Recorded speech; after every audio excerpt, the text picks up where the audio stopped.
Hey guys, it's me, Naked, and it's obviously Eugene and the Soners here with me. We're playing some Dungeons and Dragons tonight. Just to recap, last week, of course, our humble heroes launched their rebranded Troll Skull Manor.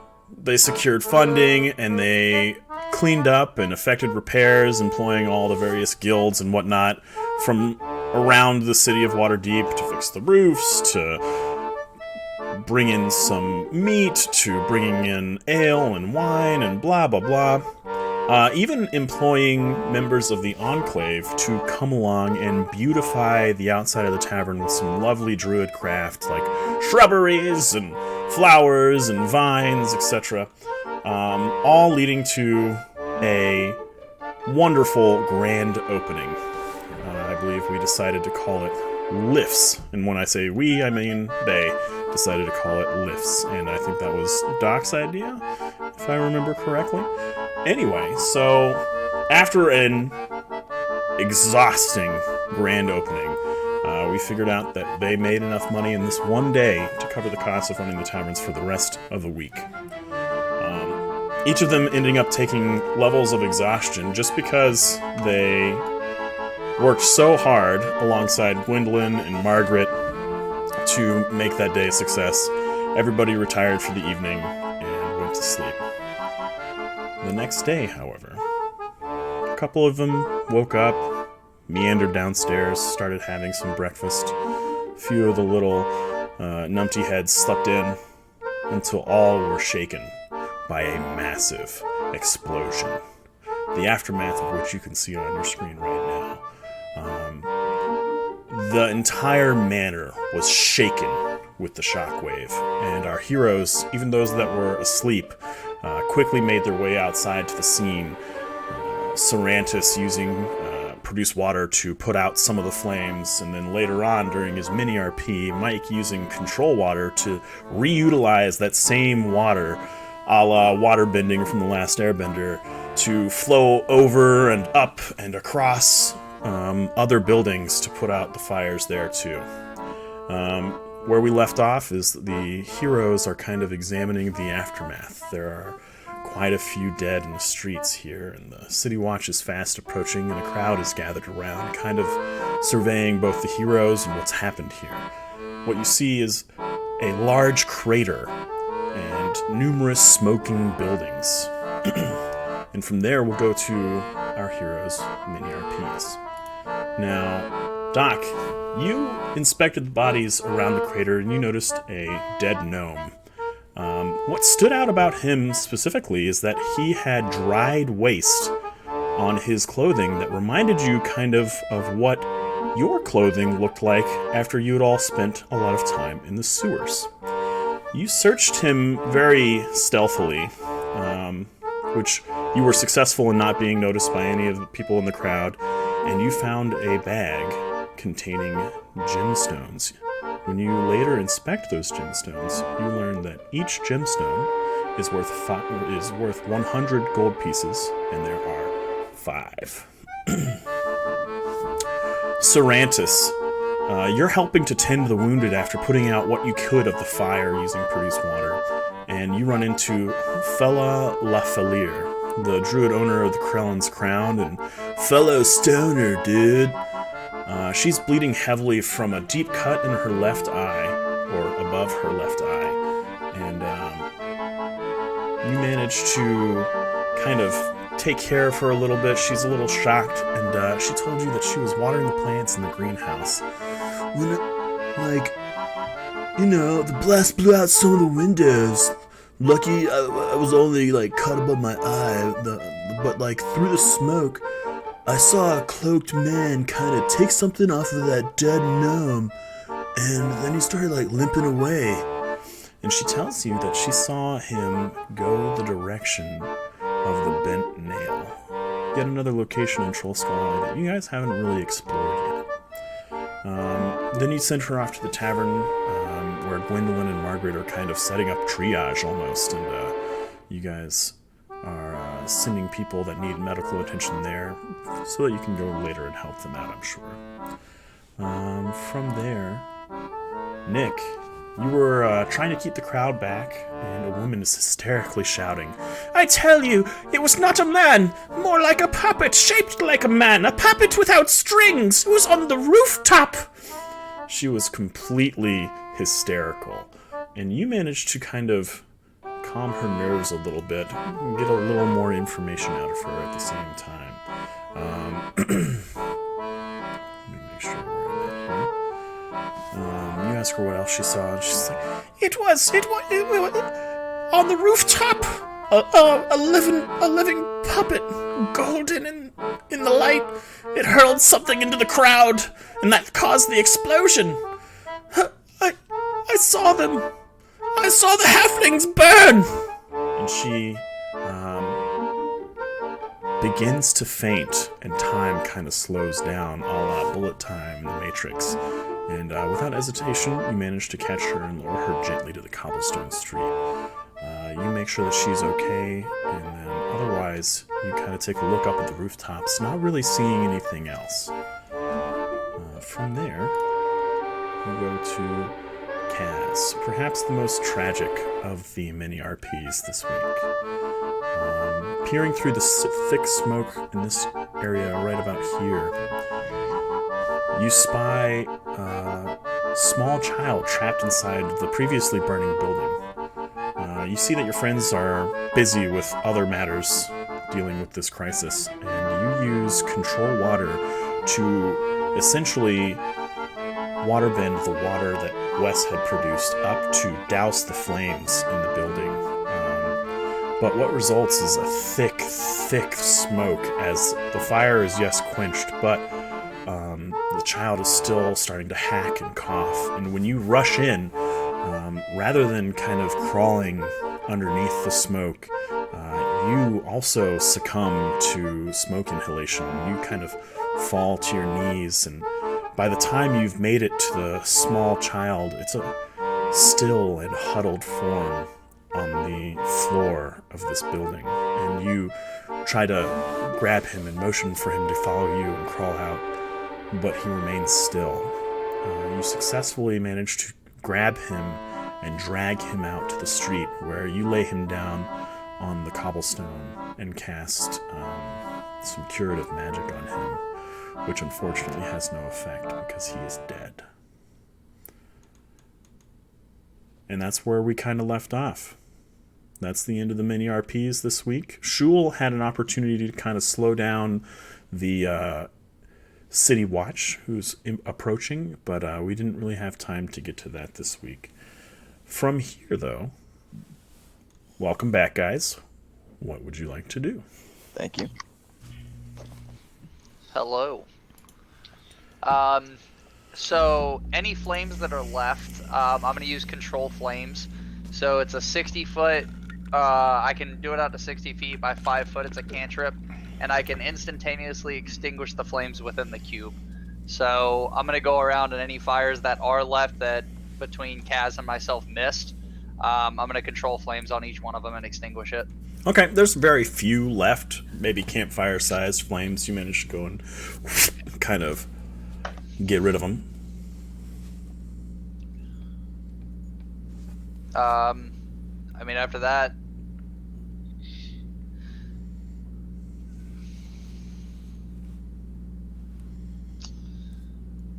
so time is of the essence here. You guys have maybe a few minutes before at least a few City Watch start showing up, and then does it look like I can get into the building that the woman saw the puppet on? So Safely? Does it look like it's about to... There's pretty dense smoke. If you guys could do something about how smoky it was, perhaps it would be less risk, but go ahead and roll me a perception check.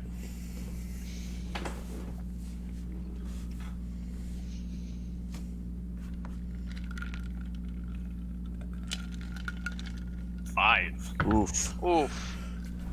Well, looking around, you don't really see anything on the rooftops. You don't see any commotion or anybody even looking above you. You're the only one.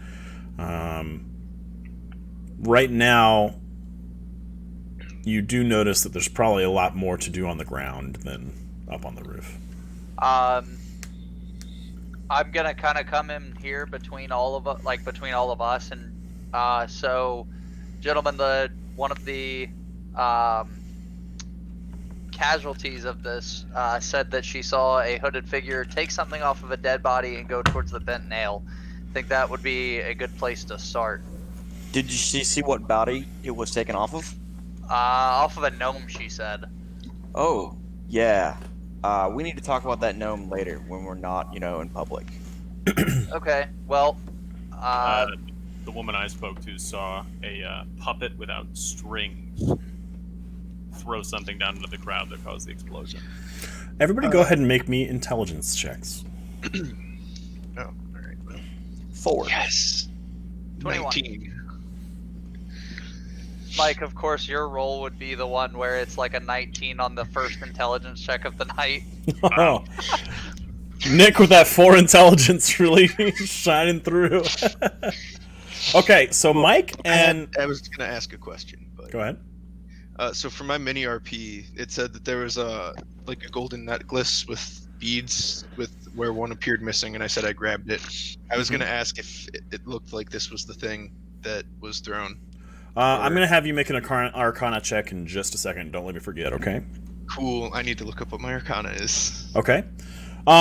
So, Kaz and Wes, you guys kind of recognize this description of a puppet without strings as something called a nimble right, which you guys should all be able to see in the player's handbook. But it's essentially a clockwork man, and the last time you guys remember seeing it was in or basically around the Temple of Gond as you guys kind of traverse the city. Okay.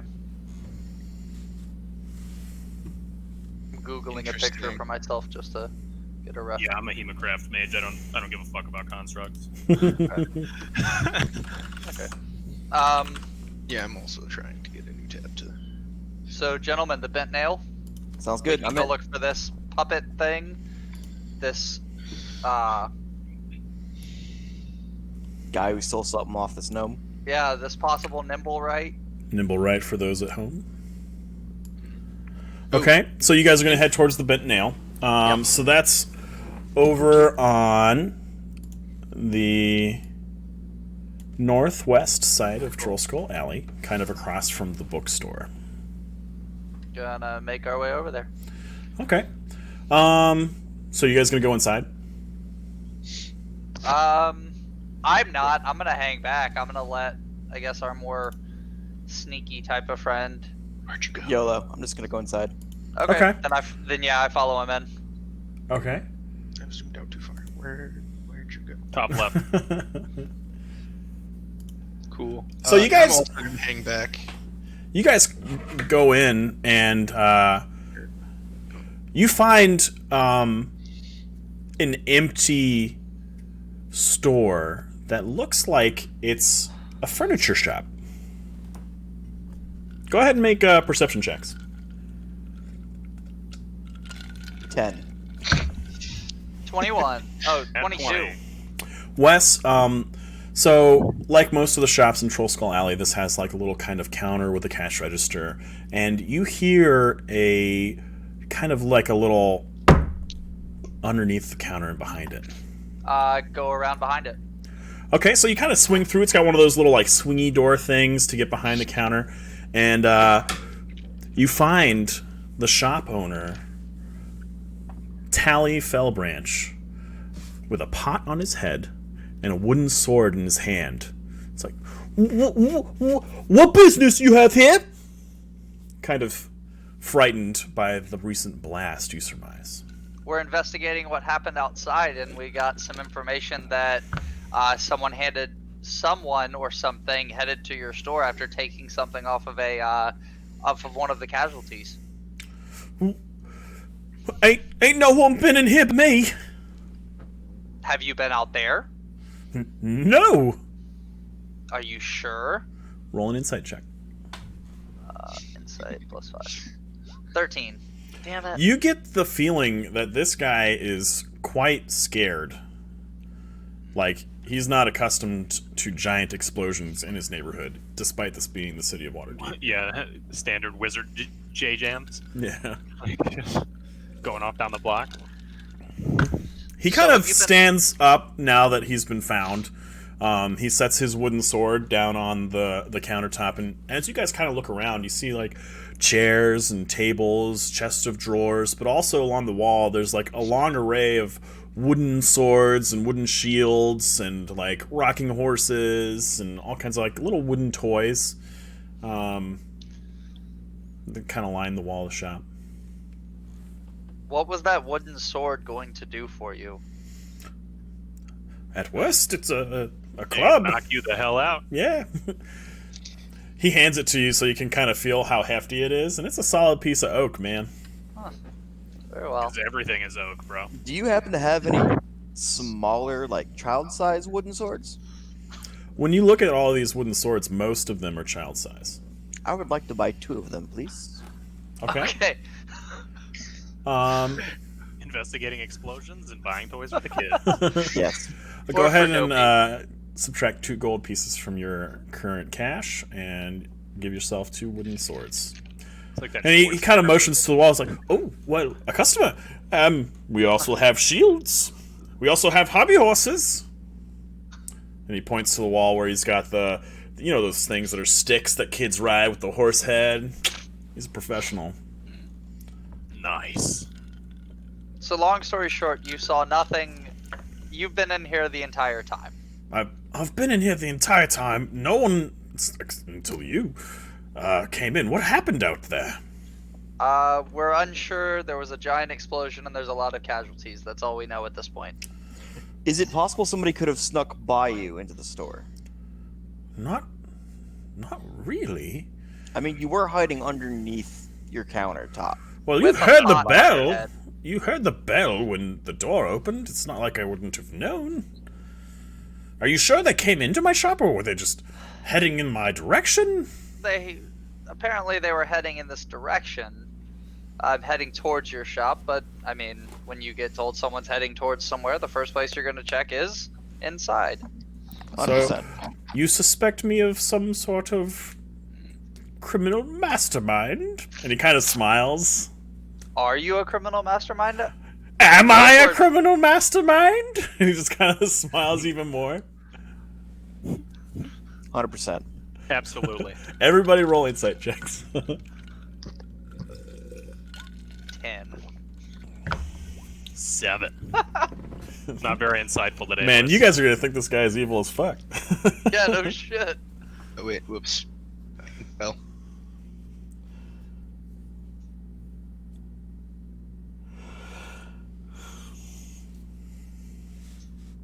Thank God. Okay. Nice. You guys kind of get the feeling that he's taking the piss out of you, and that he's just joking around at this point because it's kind of ludicrous. But this guy, you can even see with that roll, like the calluses on his hands, from his obvious occupation of carpenter and woodworker. He's not a criminal mastermind. He's just a silly old man that likes to build fake swords and furniture.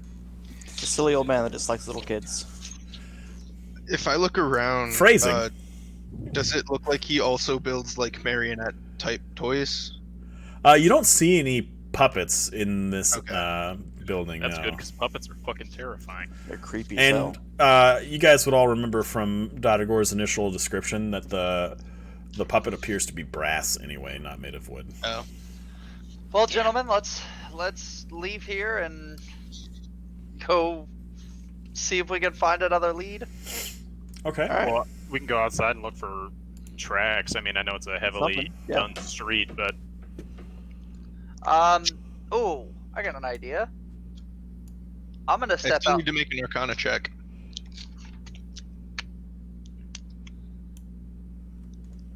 Okay. Go ahead and make your Arcana check.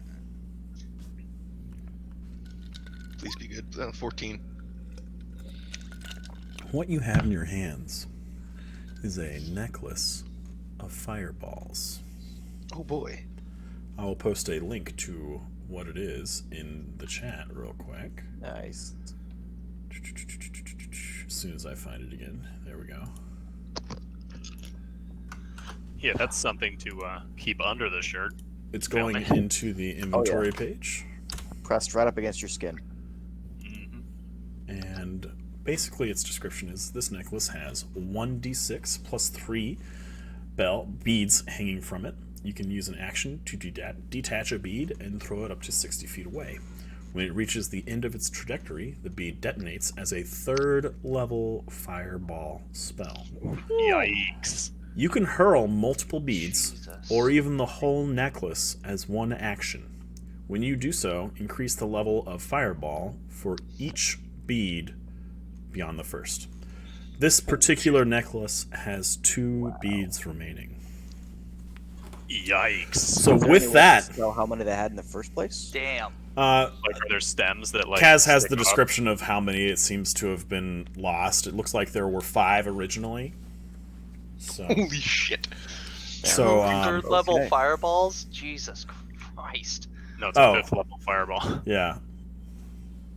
You could do... So you guys have 2 3rd level fireball spells, or 1 level 4. Now, knowing that there was an explosion, and there are missing beads from this necklace, you can surmise that this necklace is what caused the explosion. Someone throwing one of these beads, or 3 of them, would have been more than enough to make such a massive explosion. I'm gonna step outside and I'm going to use my wild shape and turn myself into a like hawk or something with really good vision, like a falcon or a hawk, and fly up and see if I can see anybody that looks suspicious, like leaving the scene. Okay. Make a perception check. 10. It's not hard to see numerous City Watch officers approaching from the distance.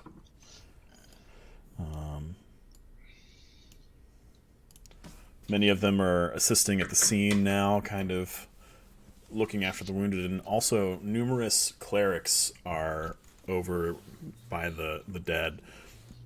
Make an Arcana check for me, Wes, since you're flying around. Okay. Arcana is +3. 9. Are you not proficient in Arcana as a druid? Nope. Wow. Okay, well, let's see how hard this would be to tell what it is. Give me just... I am proficient in nature, perception, insight, and animal handling. Nice. So you see these clerics just kind of touching each of the corpses gently, but you don't really understand what they're doing. They're killing him. Double death! Yeah, classic 10 City times Watch, worth. shooting people on the ground. Black Lives Matter, absolutely. Get 'em. Absolutely, that's what I'm saying, dude. I mean, if I don't see Yeah, anything, holy shit. if I don't All see City anything Watcher else, I'm death. gonna come down and turn myself back into myself. Well, as you're kind of scanning around, go ahead and give me a perception check before you do. 12. Son of a- Nothing terribly out of the ordinary here. Nothing along the rooftops that you see at the moment. Okay. Then fly back down and turn myself back into a person, or well, a snake person. Okay, Snake people are people too. It's okay. it's true. Except for when they're coin purses. Yeah, that's true. Okay, what else do you guys want to do? Now that City Watch has kind of gotten here, they're at the scene. What do you guys want to do? Gentlemen, I saw nothing in the sky. I am. Yeah, I agree. There's nothing going on in this shop. I mean, if we can't find anything in this area, we should probably just head back to lifts. I am going to talk to the woman that works at this stand right here and ask her if before us, after the explosion, she saw anybody come by this place. She is actually just a shopper. She's shopping at the bookstore. The guy that works there is a dragonborn, if you remember. But she kind of remarks, it's like, well, there was a cloaked figure. He made his way in that direction. Oh, it must have been half an hour ago. It was Well. quite shortly after the explosion. Well, Looks So like that we direction know the we guy go. went west. Okay. That's about it. Okay. Are there any like distinguished recent tracks in the ground? Not in the cobblestone, no. Oh, that's right. I forgot. I hit his cobblestone. This guy's got some heavy feet, just Well, I in mean, the you know, if rocks. he's made out of brass, you never know. gentlemen, I think we're dealing with a giant. Now, you remember the hysterical woman describing the puppet and him going in this direction along the rooftops.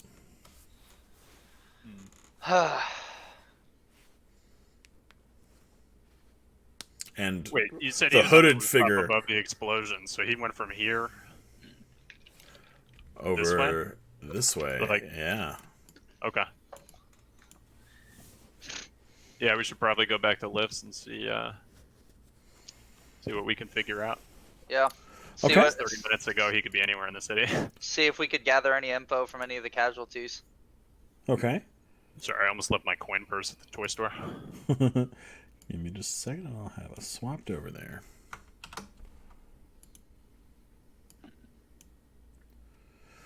Alright, you guys arrive back at lifts.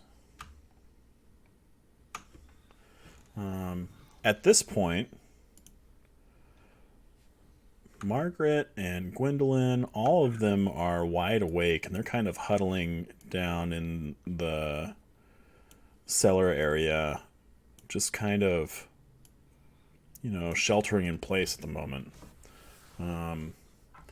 Even Eugene himself is just kind of like, man, help me, pet me, give me lovin's. A little bit So of meow mix. they ask you like, what's happened? What's going on? Well, so real quick, out of game. I thought you said before they were setting it up to be like a triage. Yeah, and at this point, you guys go back, and Gwendolyn has seen to Fella Lafillier's wound, who actually knit up her own eye once she kind of recovered her senses, and then continued back on to kind of take a look at all the damage that's been done to her greenhouse. Okay. Otherwise, no one's terribly injured, Okay. and the City Watch has arrived to also deal with that.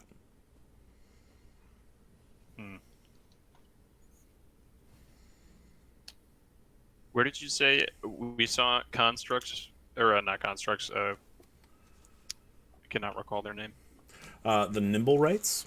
Yeah, Nimble Rights. So you guys remember seeing Nimble Rights in a parade celebrating the god Gond. And you know that there is a prominent temple called the House of Inspired Hands in the City of Waterdeep that is Gond's temple in Waterdeep.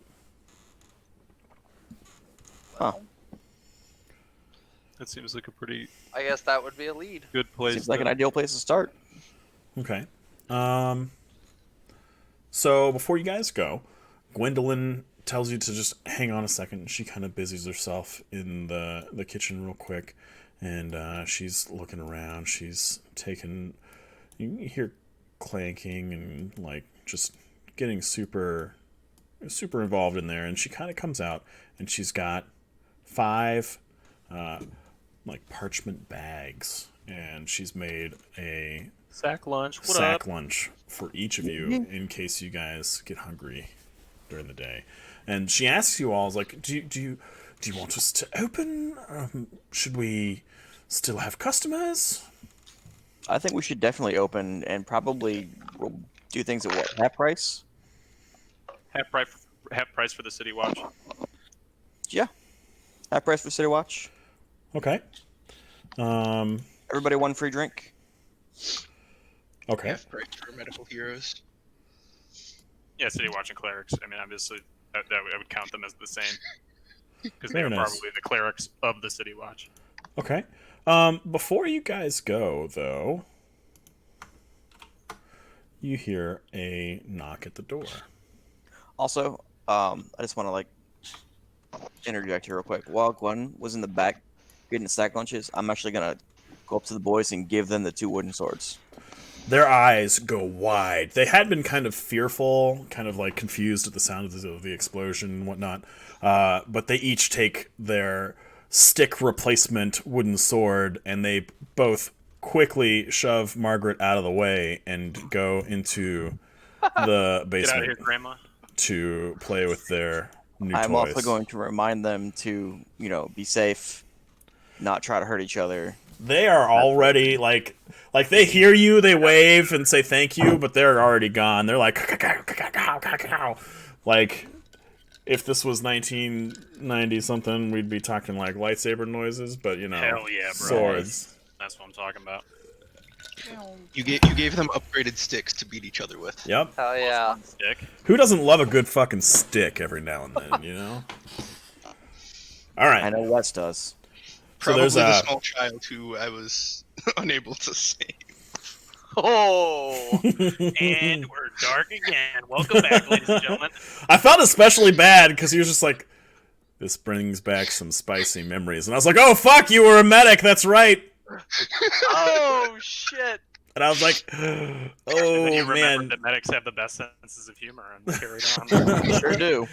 And I was just like, Jesus, well, the next time I kill someone, it won't be Mike's fault. Why'd you be the other dog's fault? Definitely not his fault. It was the inconvenient J-dam from the roof. It was the fact that he can't handle his smoke. That's the problem here. Yeah. Wow. Fuck up your lungs, man. Get on their level. It's okay. I don't smoke either. It's fine. We are all going to hell. You I'm first, grabbing the boat, motherfucker. Oh, All right. absolutely first. So you guys hear What? at the door. You go answer the door. Hello? Ah, yes. My name is Barnabas Blastwind, and I'm here with my associate, Mr. Cromley, of the City Watch. Hello. May Nice to we meet come you. in, please? Sure, you may come in, please. So they kind of step inside, and I am Dodagor, and welcome to Lifts. Yes. I've heard a little bit about all of you. Again, this is Mr. Cromley. Hello. Nice to meet you. Did we lose Mike? So Mike had an accident. He was taking a drink when the whole laughing thing hit him and it went everywhere. So he's currently cleaning his glasses. Mike squirted. And yeah, he dropped his headphones onto his laptop and they did something, so he's gonna have to fix that when he gets back. So I think we should just keep going. Game I'll fill safe, in. everybody. Game safe. Hi, Holy Mike. shit, we can see Mike's We face. can see him. He's He's wiping off the top of his head. Right. That drink went everywhere when he started laughing. I'm just saying. he can't be trusted in your apartment anymore. And he just Okay. tripped and fell. Just Guys, we now. get mob suited up, sit down at a computer. What did you trip Wow. on? His own feet. You gotta watch out for that gravity. It's everywhere. He'll get you, dude. Gravity gonna get you. Wow. If I ever make like an outtakes video, that's what I gonna was be saying. number I was gonna one. This will suggest definitely that be like actually. highlight number Absolutely. one. Yeah. Too bad we didn't catch it on camera. That would have been just That'd like have been great. awesome. Top notch. All How many right. guys does it take to play a D&D game properly?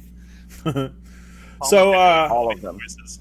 yeah, just animate it so that you guys talk. No thanks. That doesn't sound like fun. So make perception checks real quick for me about the appearance of Mr. Blastwind and Mr. 21. We're inside. 11. 8. Okay. And 20. Okay.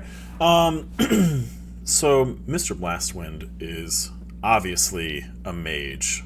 And Mr. Cromley is a veteran city watch officer. He's got his little notebook out. And he can read and write, which lets you know he's kind of on the up and up of the city watch. You know what I mean? And both of them are kind of peering about the tavern when Mr. Cromley's like, "Say, Barney, you don't really think these guys had anything to do with it, do you?" And, like, Mr. Blastwind's face just visibly crunches up. He's like, "Mr. Cromley, I'll ask you to refrain from calling me Barney in front of potential suspects." And he's like, "Sorry. And what makes us potential I suspects? can be a bit forgetful." "Well, everyone in this area is a potential suspect. That's why we go around and ask questions. Have you conducted an investigation before?" Yes. No, it is not my job. "Very well. Now you know. Turns out that what's happening here after investigating is that one of those dead bodies was a gnome who was making his way directly to this tavern. What do you know about this gnome?" How do you know he was making his way directly to this tavern? "That's for me to know." Well, I mean, if you are asking me questions and accusing me or accusing us of Us. playing a hand in this, we should know how you know that he was on his way here. Make an intelligence check real quick. Allegedly. 23. So you can surmise that it's been a little bit of time. The City Watch has been going around asking questions and interviewing witnesses. Probably more witnesses since they have more manpower than you guys actually got a chance to do. So maybe they found somebody that kind of saw a little bit of what was happening beforehand, and that's why they're here. And go ahead and make a insight check, Wes. Insight's at +5. 24. So you get the idea that this guy is not making an accusation so much as he's conducting a thorough and fair investigation. And treating you all as suspects doesn't mean that you're guilty. It just means that he has more information yet to uncover. Okay. Well, I do not know of the gnome. Perhaps he was coming to be a potential business partner, or just coming to get a drink. Just patronize our tavern. That seems highly unlikely. I don't How know did- anything about it, no. Have you tried Gwen's food? I mean, it's delicious. It is fantastic. You kind of see... Go ahead and make a persuasion check, Dopey. Go ahead and make a persuasion check. And we did just open. 19. So he kind of tugs at his beard a little bit, and he looks over at Crumley. He's like, "Well, we are hungry." It's like, "Yes. Perhaps it is time for a bit of lunch. Are you open?" Indeed Yeah. we are. For you, we can definitely get some food rustled up. Okay. So right now it's a little bit after the normal opening time for lifts, just so you guys know, to kind of keep track of how things are proceeding along time-wise. Could I, would it be alright if I got some of me boys come in here, have some lunch? Of course, the city Absolutely. always welcome. Alright. And he kind of departs, and he's going to go and grab a couple of his fellow watch officers to come and grab some grub too. What are you guys serving for lunch today? Whatever Gwen feels like making. She feels like making roasted Well- chicken with sauteed onions and diced baked potatoes. Okay. While everybody's down here, I'm gonna go up to my room and use one of my abilities. It's natural recovery. Basically, I can take a short rest that that gives me back some expended spell slots. Okay. How many spell slots do you get back? Spell slots can have a combined level of up to 2. So basically, I can get 2 first level or 1 second level back. And I am getting 2 first level spells, 2 first level slots back. Okay. Cool. So Mr. Crumley shows back up with a few more members of the Watch, and Gwendolyn informs them of the discounts that you guys made available for them, and they are just too excited for some grog and some hot meal. And you said, what was it, roast chicken? Yeah, roast chicken with sauteed onions and baked potatoes. So it takes her a little bit of time, but she actually had some chicken that she was cooking, and she basically has like 2 or 3 of them kind of on a spit over the fire. She brings out all of that and doles it out to each of the members of the Watch. And they begin to eat. And Mr. Crumley... This is delicious! Told you. And so our friend Mr. Blastwind comes over and he sits down, and Gwendolyn serves him a bowl, and he's like, well, this is quite satisfactory. And yeah, so they have some lunch. What else do you guys want to do?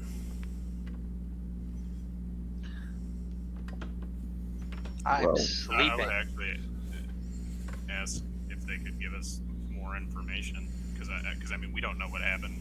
Dopey, what'd you get on your persuasion check? 19? 19. Okay. That should be more than enough. So he reveals that, like he said, the gnome was headed in the direction of the Trollskull Tavern. But what he didn't tell you was that he was also being pursued by armed men, 3 of which, 2 of which are dead amongst the bodies, 1 of which was not. And then he also lets them know that apparently none of them saw the blast coming. And that's where we have it. Now, looking at your arms and your armor, something tells me you're adventurers. That we are. Well, I'd ask you to allow the City Watch and myself to conduct these investigations without interference. Now, in appreciation of your mead and your grog and your ale and this fine chicken, I've shared what I know. Please let us do our jobs. Trust in the Watch, says Mr. Crumley. Surely. More you can work? use some help. Righto. Yeah, Did you guys see where the inspiration for that voice came from? Yeah, would you be interested in perhaps our assistance? We would, of course, leave final decisions on certain things to be left to you, but... Well, if you hear anything, of course, please don't hesitate to contact the Watch. But as far as any other action, I'd ask that you refrain.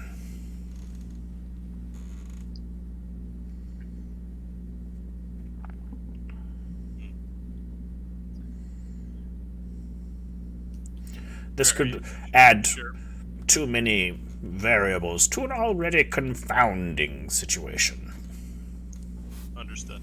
So, Dopey's gonna shoot a side eye over at Dadago and just like motion him over to the other side of the tavern real quick. Mm-hmm. Do you guys, before you guys start, do you guys want to share any of the information that you gained from your mini RPs? That's actually what I was just about to ask him. Okay. Where are you guys gonna talk? Or we could talk in kitchen. I mean, we own the joint. Yeah, sure. Like, motion him back here. Back Okay. here. Be like, so, hey. So, I know we have this information that we were going to follow up on. Do we want to pass it to the City Watch?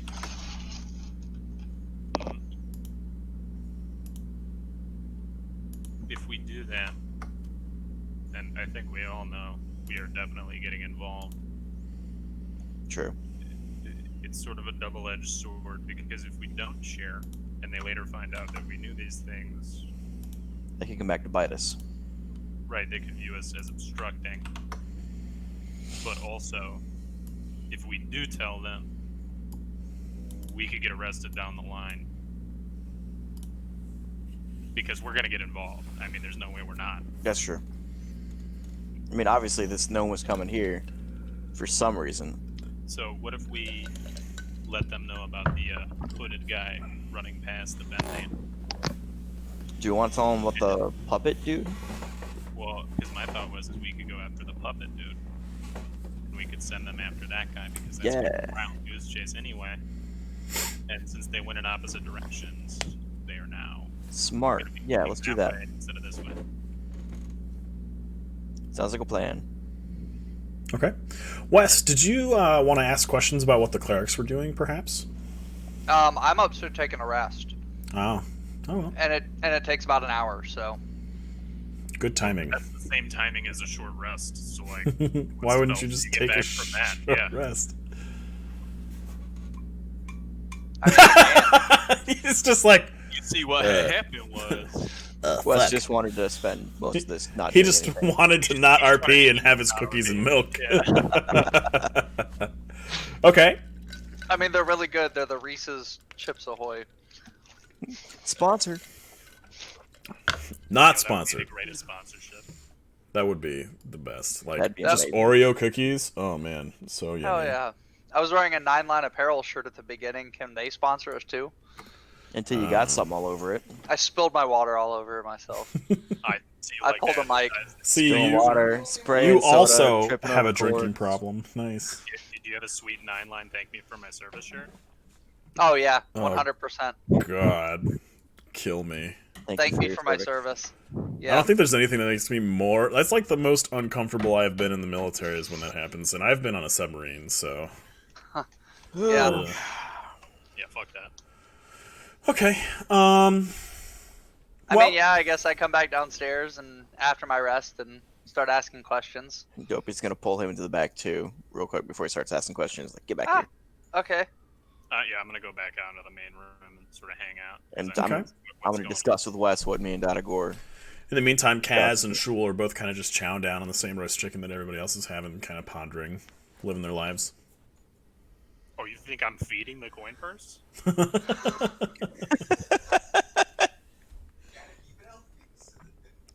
So, Wes, do you want to share what you learned? I can't hear regarding Mike. you, Can or- you guys hear Mike? I can only hear him through Doc's microphone. Same Oh, here. that might have been because I was muted. My bad. Okay, just making sure. I was like, gosh Players darn are it. up. Okay. What was that, Dopey? Did you want to share what you learned with the city guard too? Yeah, I suppose. Okay. Okay. So you guys go back to the table, and Mr. Crumley and Barnabas Blastwind, as well as all their comrades, are still kind of finishing up. They've got a few bites left on their plates, from what you guys can see.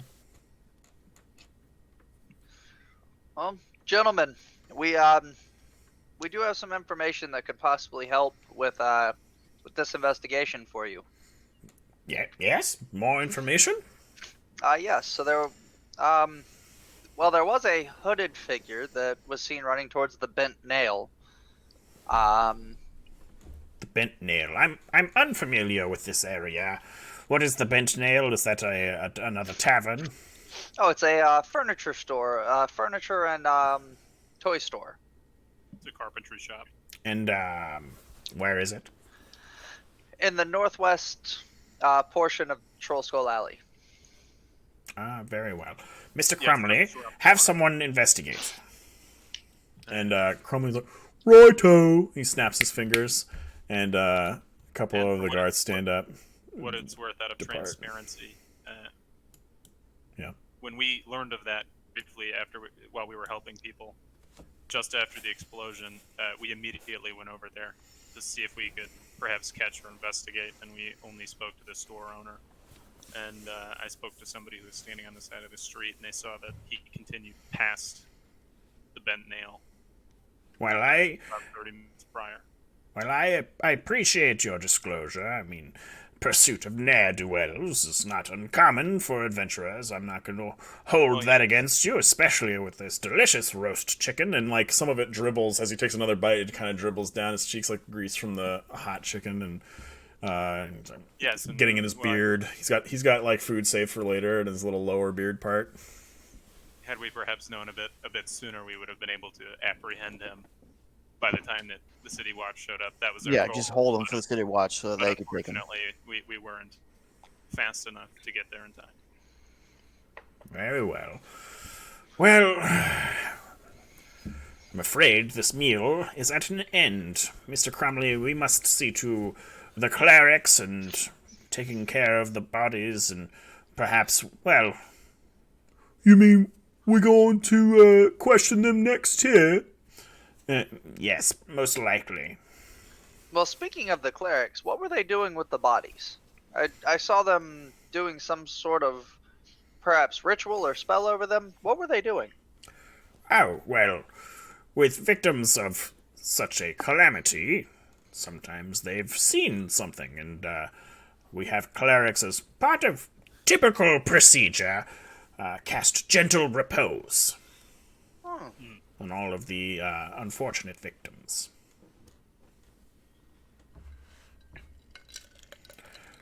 At that point, they finish off. It's like, well, gentlemen, if there's nothing else for you to report, we will take our leave. We thank you for your food and drink, and I will tell my friends. And Thank you. the two of them start making their way. And thank you for your Downtown. service to Waterdeep. Walking fast, faces past in their homebound. Gross. Okay. Arch-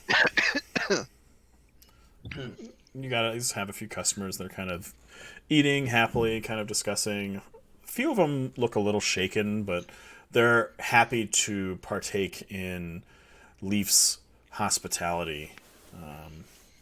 And as one of the City Watch kind of gets up and stands up, you guys see his plate and his empty mug start floating away from the table and all the way back into the kitchen as Leaf is once again helping out. Never fails to surprise Sarantis. He's always like, "Ha! She did it in again!" fairness, it would be like a really weird thing to like just be, like even if you went to your kitchen and you knew your house was on it, and like a cup just started floating, every single time you'd be like, "Oh, okay, so we're doing that right now." I mean, after a long time, you'll get used to it, but until that point, Still getting used to it. So, side note on that, in real life, I didn't realize Kelly had set a timer on our Roomba, and so I'm sitting here playing Lord of the Rings online, and the Roomba just comes and hits me in the foot, and I didn't start he it. screams like a little girl. I mean, I did get startled. Just Not be gonna happy it lie. wasn't the Boogaloo Claymore Roomba.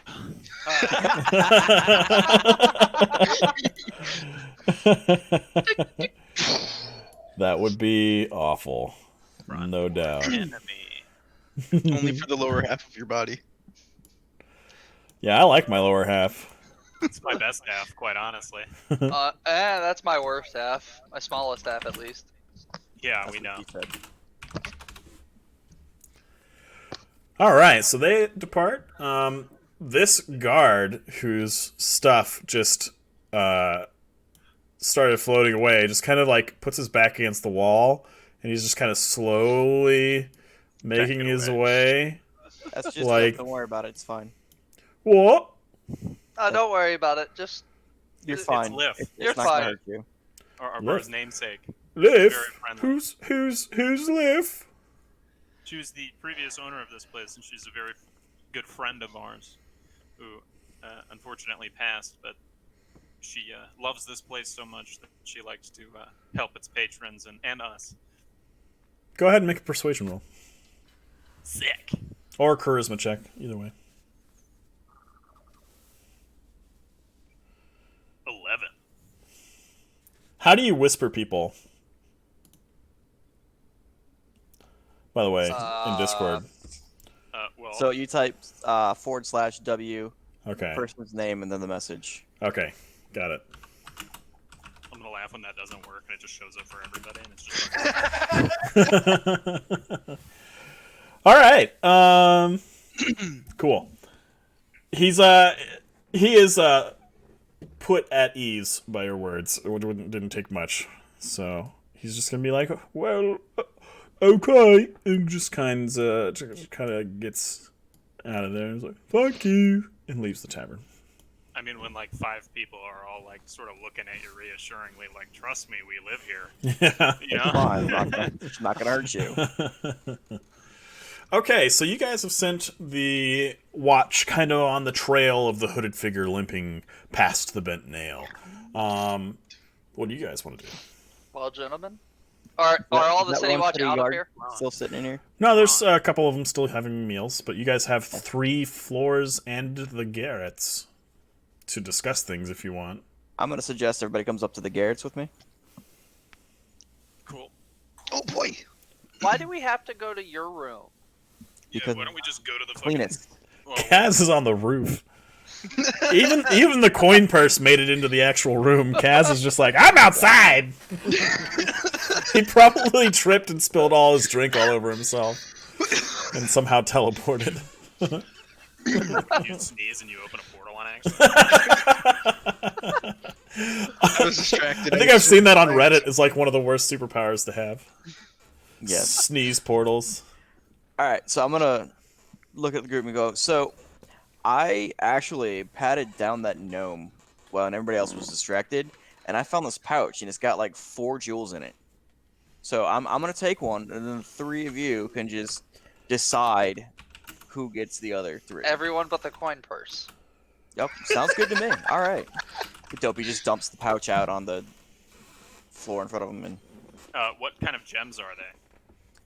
Like, I they're mean, obviously they're gems.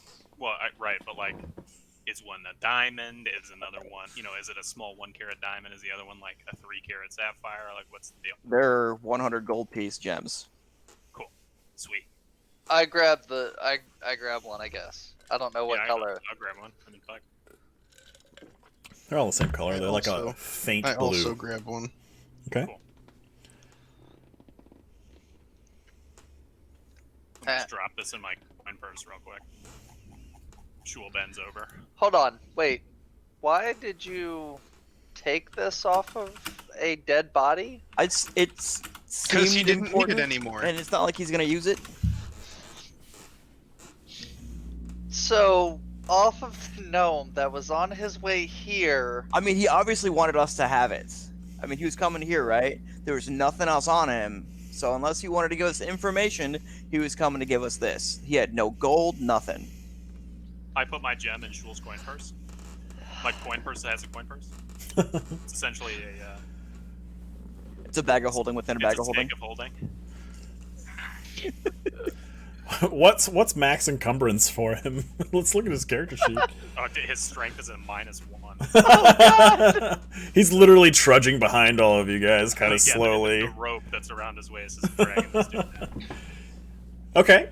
So you guys kind of divvy that up. Each of you guys that has a gem, we'll just say at some point in the future, if you want to keep the gem, you can keep the gem, or you could just give yourself 100 gold. I will give myself 100 gold. Okay. Cool. I think I'm going to do that as well. All right. I'll just give myself 100. Sounds good. Rather put 100 coins into him. Ow. One coin Just at a one time. by one. Just bloop. Did you step on your ball sack, Wes? No, Yeah. it doesn't hang that low. He got caught in the. I like how both Doc and Naked did the same head tilt. Like Same the time. knowing. That's because let's just say Doc was my doc in the fleet, and so. And I've beat Wes at a tickle fight, so Ooh. I also know. It's basically the same thing. Intimate moments. Indeed. Gross. That's not for YouTube. Okay. Luckily, we can edit. Yeah, luckily I can edit, you sons of bitches. Which, if you guys appreciated the little Easter eggs, I know Nick That's found what one I'm of looking them. for. I appreciate you appreciating me. Alright, so you guys divvy up your little gemstones. What else are you guys want to do? Let's head off in the direction of, or let's head to that temple, I guess. Sounds good. Okay. So, the Temple of Gond. I know it's gone, but I'm just going to keep saying Gron. Gandhi. It's kind of to the south. It's in the Sea Ward.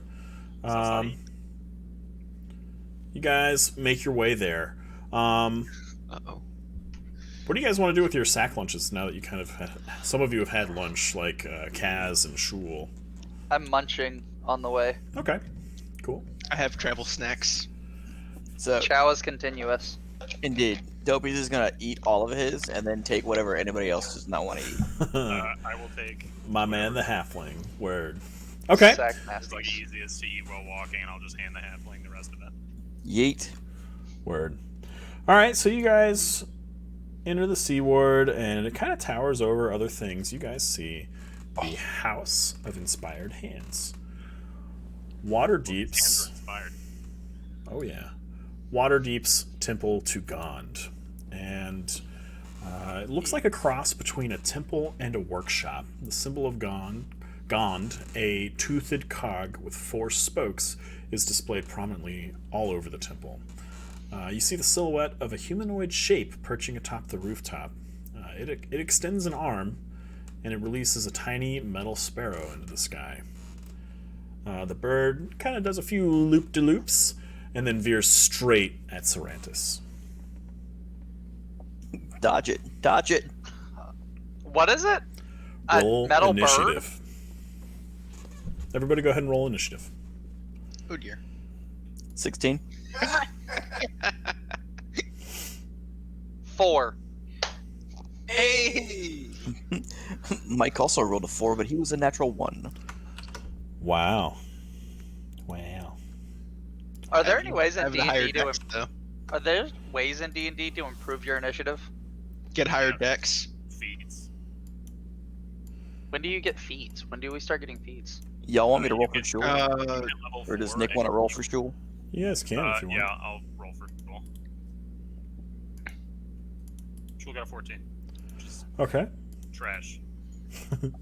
Shul was a +0 to his initiative, by the way. Go ahead He and got a 12. add y'all's in. Oh, he does have a +0. I thought I deleted the +2. Oh, whoops.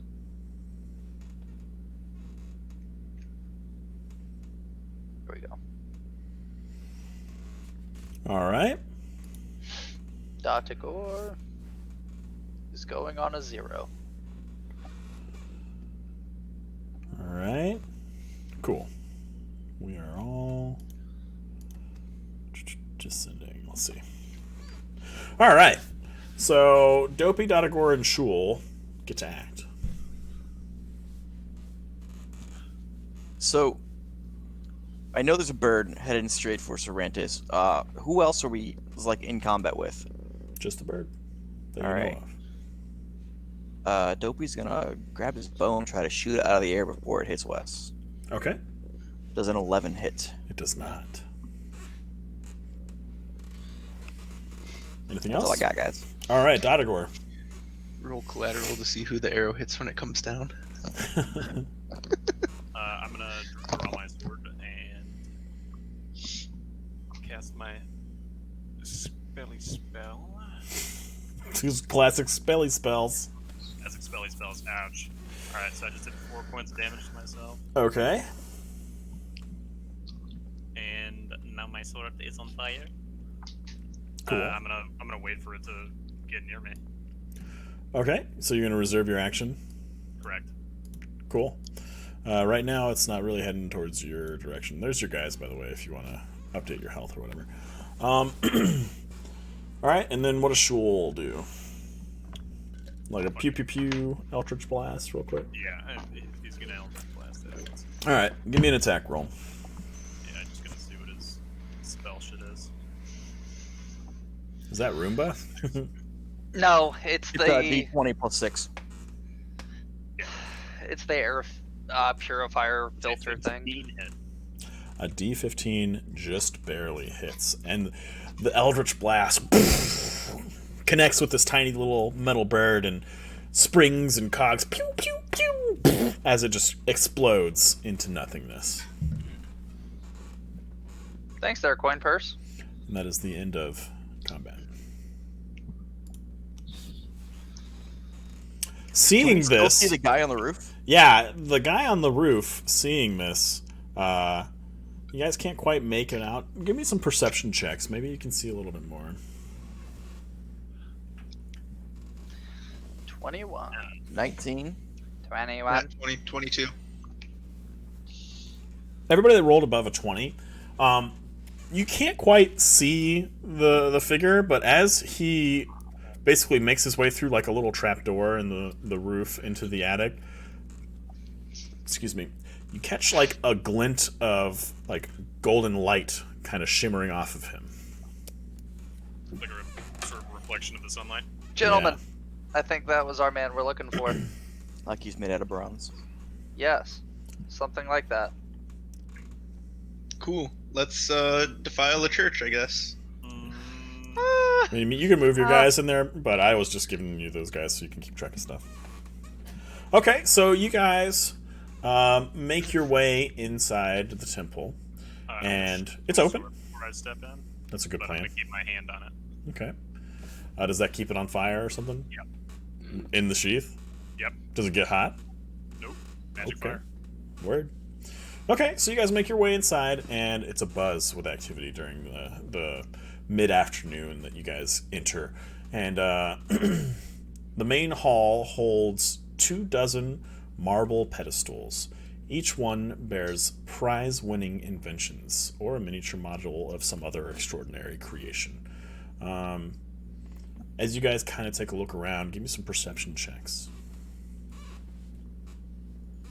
9. 12. 19. Okay. 6 and a 13 for me and my coin purse. Okay. So everybody that rolled above a 10 sees some pretty interesting inventions here. We've got a 4-foot working model of a clock tower that rings at the top of every hour. It's made of wood, iron, bronze, and glass with bells and delicate hands made of what you suspect is gold. You see a wooden flying machine that has wings that flap when it becomes airborne. You see a functional helmet with like little articulated hands that appear to gently slap the wearer. And when you get close, the little placard on the pedestal says "Waking Helmet." And there's other curious inventions as you go on. And as you guys are kind of inspecting these things, you're approached by a bronze dragonborn dressed in the garbs of a priestess of Gond. It's like, "Hello and welcome. My name is Valletta. Could I assist you in any way?" So, out of character, real quick. Sure. This bronze dragonborn, does it, like, if she were to stand outside and sun were shine on her, would she glint like she was made out of copper or whatever? Yeah. That's all. Okay. What do you guys want to respond? Oh, hello, welcome. We Confidence. Welcome to the place. Hi. I'm sorry. I'm still shaken by the explosion over in Troll Skull Alley.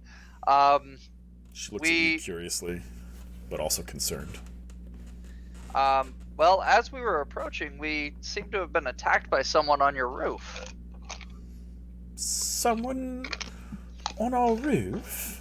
Like, roof? Yes. She kind of thinks for a moment, and she's like, "Seems like maybe you've met Nim. And, well, what happened?" Well, when we were over, again in Troll Skull Alley, we own a tavern over there, and there was an explosion. And from some of the witnesses and some of our view, we saw what could have possibly been a person made of bronze overwatching the explosion, possibly causing it. Well, Nim... Well, follow me. She leads you guys up a long spiral staircase. Everybody make constitution checks for me. Oh dear. Oh. 14. 6.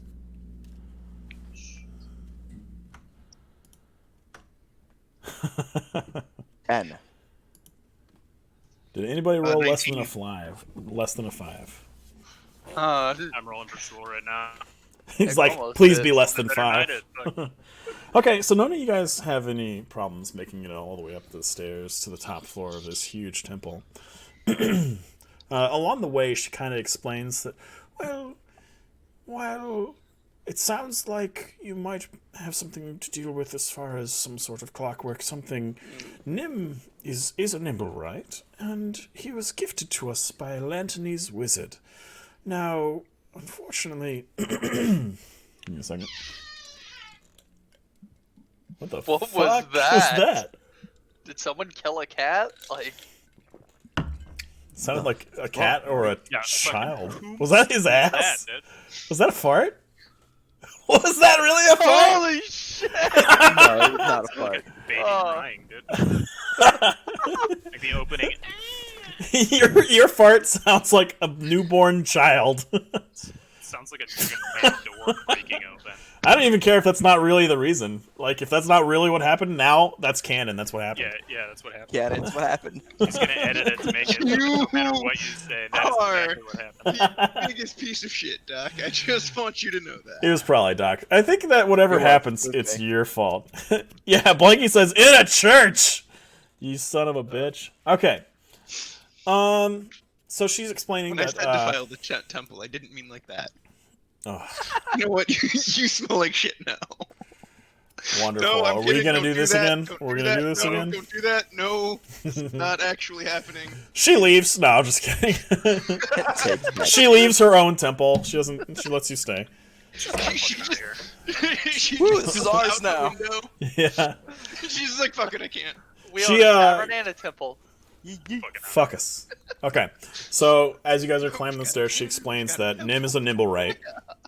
Nimblewrights are typically made in Lanton, which is another country in Faerun. In this case, by a Lantanese wizard, and gifted to the Temple of Gond, because Gond is kind of like, you know, the god of making shit. So, Nimblewrights are one of the just pinnacles of artifice, right? It's a construct, intelligent, definitely belongs in a Temple of Gond. But he is magically precluded from leaving the grounds of the temple. So they say. So they say.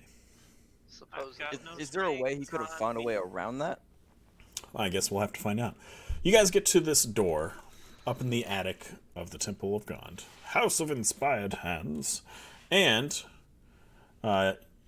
she's like, okay, "Well, this is Nim's room," and she gives it a gentle knock. And you guys wait a moment or two. You hear a rustle in the room beyond, but no one answers the door. Is that usual for him not to answer the door? Well, he doesn't speak. She gives a more forceful knock. No rustling this time, but you guys do get the idea that there is somebody inside. She says, Nim, you must open this door. You could have hurt someone with that bird. Nothing. We need him to open this door. Either that or Or I'm just gonna open the door. we could open it ourselves. May we? Well, I certainly won't allow you to break down a door in this. Oh no. I mean, House we of don't know if it's Gond. unlocked or not. Go ahead and try. That was dope. He just goes up and tries the doorknob. It's locked. Well, I can always pick the door. Do it. If, you know, you're okay with that. As opposed to breaking the door down. Well, I haven't seen this lock before, so I don't have an issue with it. Normally, his door's not locked. She tries again. Nim, these gentlemen look like they're capable of getting in. Do you want to try and speak to him through the door before we try and barge in? Nim, we need to talk to you. We are not trying to accuse I'm you of back, anything, but you are Right a. on the back as before he says the the rest of that How long does your fire sword spell last, by the way? until I complete a short rest. Until he dismisses it. Okay. Mhm. All right. Wes, go ahead and roll a charisma check. Nick stopped me in the middle of it. Does that count? What happened? I mean, I missed why it. did Nick I stop like- him? Well, I tapped him in the back because he was about to fucking say why we were trying to talk to him.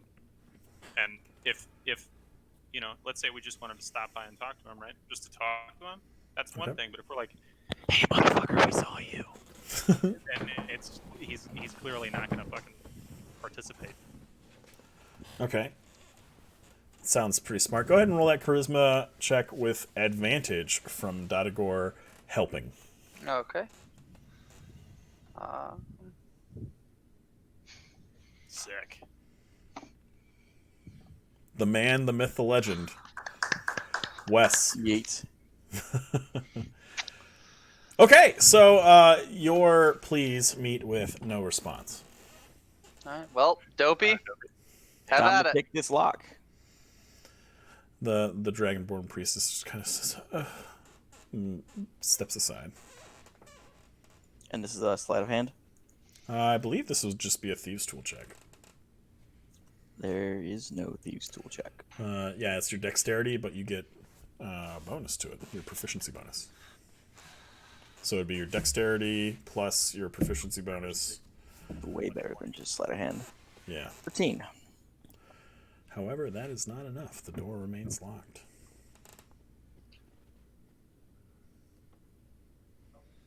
And we can give him one more opportunity to open the door, and then we are going to have to get in. I mean, I am a little bit rusty. I haven't exactly picked the lock in a hot minute, so I could always, try it again. Okay, so before you do, Valletta approaches the door and she says, Nim, you know I wouldn't let anybody up here that hurt you. These gentlemen have some questions, and I think you have some answers, so won't you please just open the door? And whoever wants to can make a charisma check with advantage. 24. So you He's guys back. hear a rustle from inside the room, and then the clicks of tumblers as the lock unlocks, and the door gently opens. And before you is a bronze man, basically brass from head to toe, with a long bronze beard shape on his face and a long nose, very puppet-like, and he stands there silently regarding all of you. Well, Nim, I've got a couple of. Wait, she said he can't speak, right? He cannot speak. Supposedly. Allegedly. Can he write So, in common? do you ask Valletta this? Yes. Well, he has somewhat of a rudimentary sign language. He's not capable of producing sound aside from the whirring and the turning of his Right. gears. So he's developed a sort of sign language, and I could probably act as some sort of translator. Okay. Well, Nim, were you in Troll Skull Alley today? With that, he just simply shakes his head. And she says, he says no. Do you know of any other nimble rights in Waterdeep? With that, he kind of furtively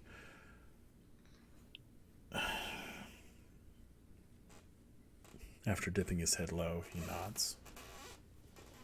Would the other nimble right that you happen to know be involved in what happened in Troll Skull Alley today? He kind of hesitates a moment before. It's always Mike. It's always Mike measuring ranges. Anyway, before before answering, and Valletta kind of steps in and he's like, What do you mean there's another nimble right? Nim, you better be honest right now, or I'm going to get cross with you. And almost faster than the eye can track, he kind of starts this rapid sign language conversation with Valletta, and she's trying to keep up, and she's just like, who, what, how, when?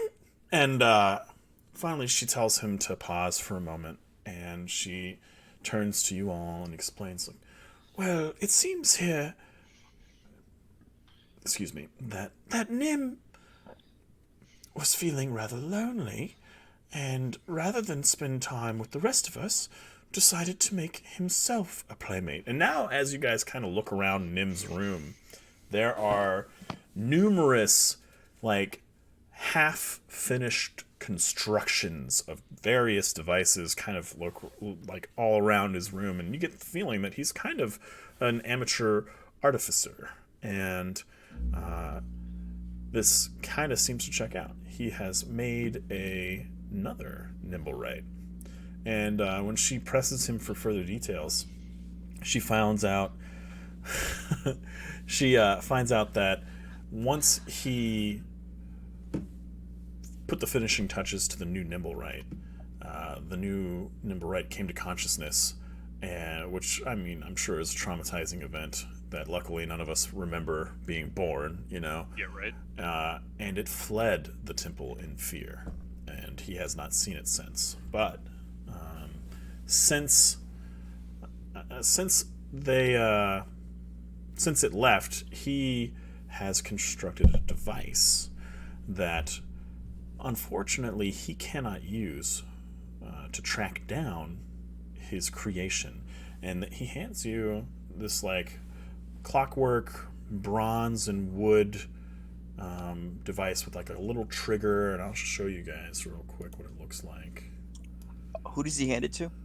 Hold on. Probably me, because I'm the one who's chit-chatting, or her. What the hell? Oop. So it looks like this, and if you guys are watching the stream, you can see that. Otherwise, I'm going to put it into the Discord. And man, I'm glad I don't have any risky things in my saved pictures. But it's got like a little umbrella on the end of it, and he explains that it's basically a Nimblewright detector. And as you get closer or further away, if you guys pull the clasp, it's got like a divination charm on it that will cause the umbrella to spin faster or slower depending on the proximity of a Nimblewright. So should we test it out on him to make sure it works? So do you? I would turn it. I mean, I'm sure he would probably be like, okay, hey, try and point out how it works, because you don't just like hand people shit and be like, they know it. Well, you guys are all getting this from Valletta, who's translating as well. Well, right. So, I mean, I would follow the instructions because he's telling me it's a tracker, so I'd probably turn it on. Okay. It actually doesn't spin. And when you guys kind of look questioningly at Nim, he makes a couple of rapid signs at Valletta, and she's like, well, he was planning to use this himself, and obviously if it detected him, it wouldn't be very effective. So, well, good thinking. Smart. It won't detect him, but it should detect any other Nimblewrights. Wonderful. Okay. So she tells Nim that she's quite cross with him, and that she's going to be sending some people in to kind of confiscate any of his current in-progress inventions as punishment for, you know, creating life and releasing it upon the world to... You're ever going full Frankenstein? Apparently, yeah. Cause She gonna terror. take his door too?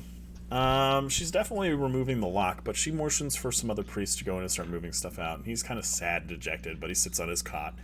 And she leads you guys back down the long spiral staircase, kind of explaining all around that she will pay you all 500 gold to destroy this other Nimblewright. 500 gold each, or 500 gold in total? Total. Okay. And you guys have to basically return to her with proof of its destruction. And also, she offers you each the following non-magical inventions. Number one. So, before she does that, I'm gonna ask her what she would qualify as proof that we destroyed it. Oh, well, I mean, pieces of it, perhaps a hand or the head, should suffice. Okay. Okay. She goes into the description of the inventions that you guys get. One of which is adjustable stilts. They take 1 minute to put on or remove, and they increase the height. They increase the height of any humanoid wearing them by 2 to 5 feet. And she looks directly at Dopey. Yep, I'll take it. A backpack parachute, which can be used to save yourself from fall damage when falling from heights greater than 60 feet. A barking box, which you basically have a crank on the side of it, and you can use an action to wind the box so that it activates for 8 hours. And then when it's activated, the box barks whenever it detects vibrations on the same surface that it's setting on. It'll either emit a dog's bark, or like a small like yip, or a large dog's like more resonant woof, you know. And then the last one is a matchless pipe. It's a switch that is made of flint, is built into the bowl of this fine wooden smoking pipe, and it lights itself. That's cool as shit. That is pretty cool. Imagine trying to pick up a girl, be like, you know, just put the pipe in your mouth and it lights. That's like a very subtle and yet weird flex. I like it. Oh yeah. Okay, it's 8:30. Do we want to take a quick little break and grab drinks / snacks, and we'll be back in, let's say, 10 minutes. Sounds good. All right. Let's all go to the lobby. Let's all go to the lobby. Let's all go to the lobby to get ourselves a treat. All right, so let's continue. You guys were just in receipt of the Nimblewright detector, as well as promised a reward for hunting down this rogue Nimblewright. Now, if we swap you guys over... Do we have an idea on the range of this thing? I was literally about to ask that. Yes. So... 15 feet. Good luck, And then boys. I have a question on the adjustable stilts afterwards as well. It'll say... So what we'll say is you have to hold down the trigger for it to work. Mm-hmm. When activated, when the device comes within 500 feet of a Nimblewright other than Nim, the umbrella on the end begins to spin. It whirs and it clicks as well. Okay. That spinning... I have a Geiger counter. That spinning, that whirring, and that clicking accelerates as the distance to the target lessens, reaching maximum velocity when within 30 feet of the Nimblewright. So it's a heartbeat sensor. Got it. I don't know what that is. Call of Duty reference. You would if you played Warzone. With us. So, Palmer, Yeah. for these adjustable stilts, you said they add 3 to how many feet? 2 to 5 feet. 2 to 5. Okay, and if you're wearing them, can you adjust the height?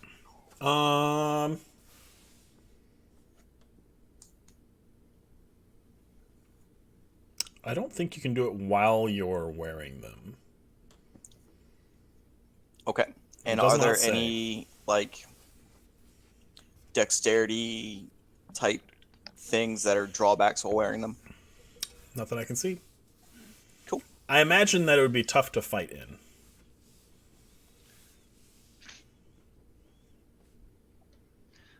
Palmer, just for future reference, because I just looked Hi, Mike. into more of my wild shape, I can't have anything with a flying or swimming speed, and I can't turn into anything that flies until 8th level. Oh, so you fucking lied to me, you son of a Wow. bitch. Yep, unknowingly Taking lied. advantage of my lack of 5th edition knowledge again. I see how it is, Wes. You're just in it for you. Okay. Oh, yeah. I'll Big remember disadvantage. this. Yeah, permanent. This is going on your permanent record. He probably has a bunch of sticky notes all over his screen with tallies of times that we pissed him off, and he's like, "And Tarask for you, sir." It's a fucking Tally mark under each Google name. Notes document, bitch. It automatically updates. He's got somebody sitting right next to him counting the times. I just have to dictate. Google takes it down. It's all good. Don't worry. That's why we have. That's No, why it's we like have. Twitch. It's like, Yeah, hey that's Google, why we have Wes is a that's why we have bitch. Twitch streamers. Yeah. Sorry, I don't understand. See, she doesn't get it. All right, so you guys depart the temple with your nimble right detector in hand, and we're chilling here in Waterdeep. Now, where you guys are right now is the Sea Ward, which is kind of west-ish of where you guys ended up, where Troll Skull Alley is, just for the record, I mean, I guess we could. because they're in the North Ward here. So I guess- if I were to think of Troll Skull Alley, right? Mm-hmm. The obviously up on that map is still north, correct? Yeah, so Troll Skull Alley, like I said, is right here in North Ward.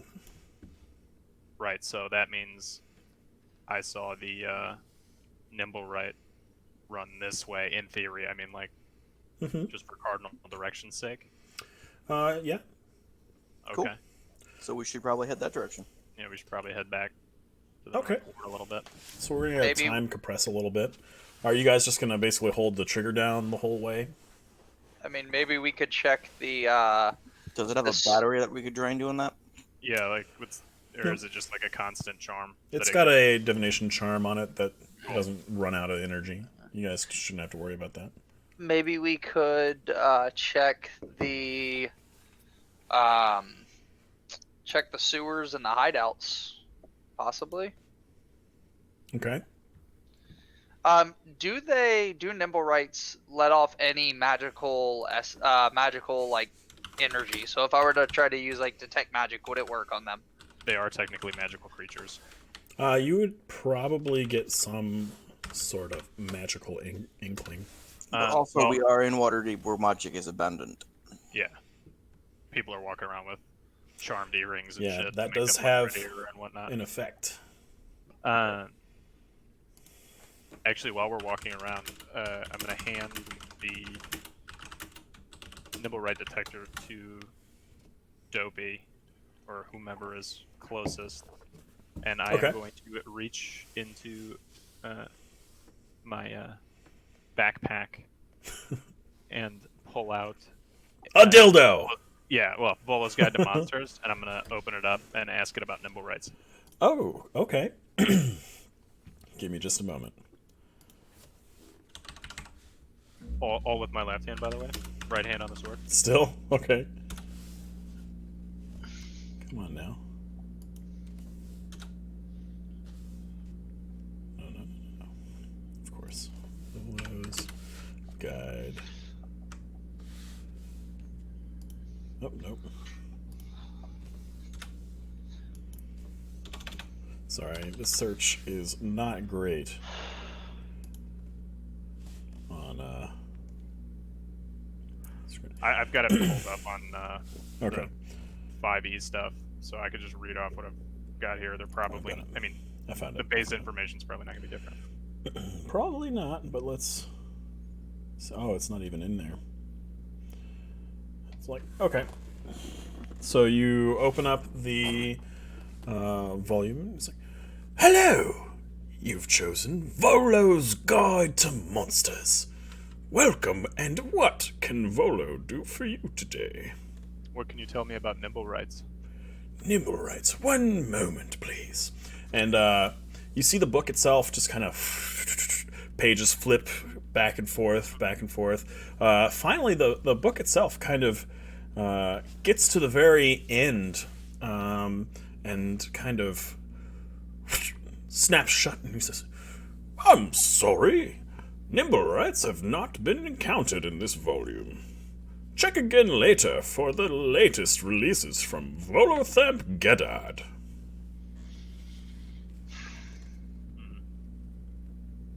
What can you tell me about constructs? Constructs, let's see. Because they probably have similar traits, in theory. For that, why don't you just go ahead and give me an intelligence check?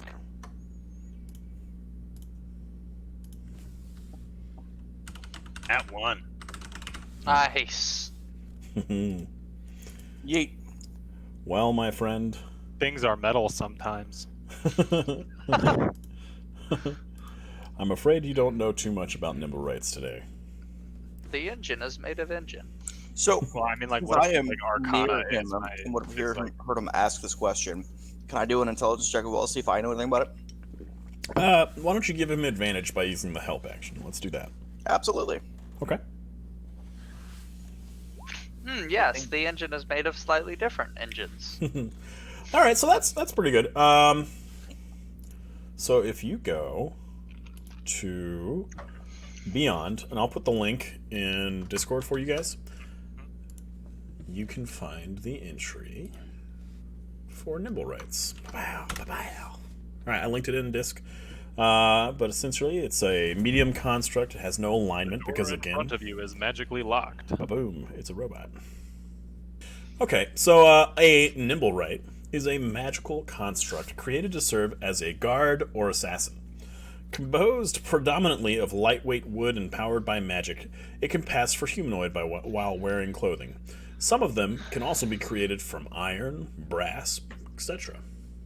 Did you get Doc's in? Okay. Oh yeah, he just With the screenshot. Screenshotted it. Ba-boom. My Okay. man. I got you. Cool. Yeah, no, that's all the stuff I saw when I looked it up. Yeah, and he moves like a dancer and fights like a swashbuckler, using dodges and parries to avoid damage while deftly skewering its foes. As a construct, it doesn't require air, food, drink, or sleep. Damage can be repaired with mending spells, but a nimble right reduced to 0 hit points is permanently destroyed. Cool. All Very right. well. Any other questions about nimble rights?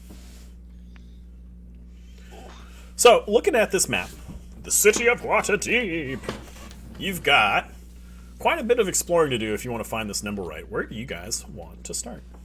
I would like to go back to Troll Skull Alley and go east of there. Okay, so you based on guys the information. stick to the North Ward, and you go... Excuse me, 1 second.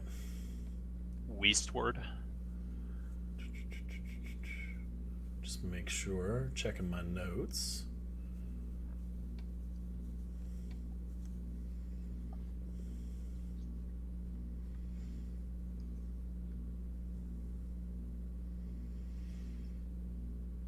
Okay, so you guys get to the North Ward, and I assume you're just probably holding it the entire way, right?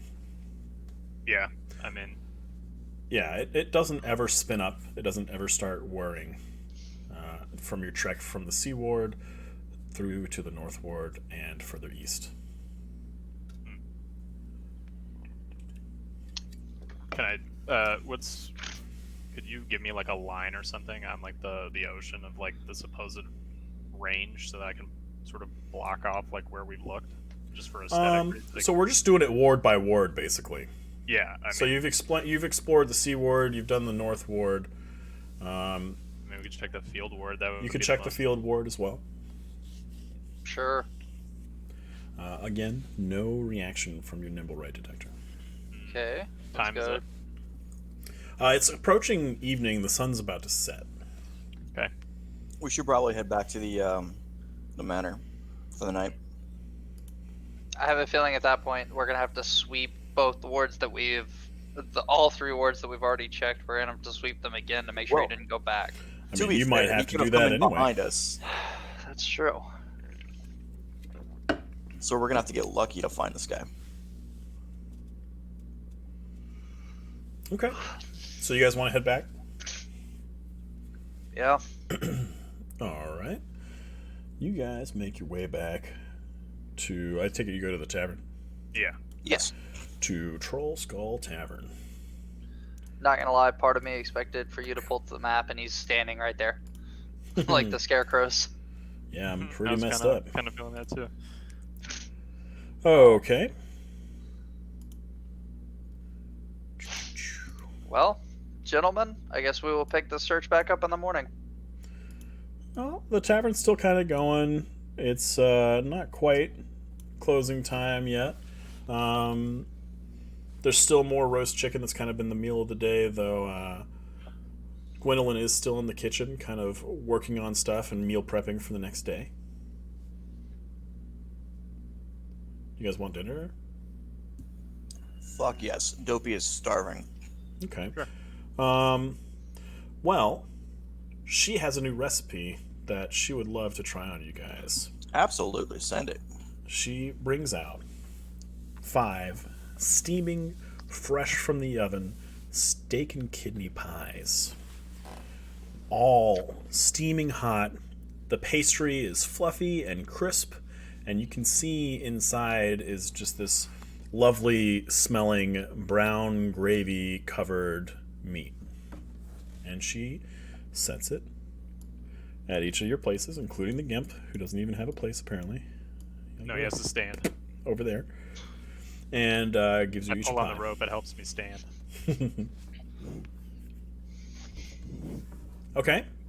So you guys have your pies. What do you guys want to do?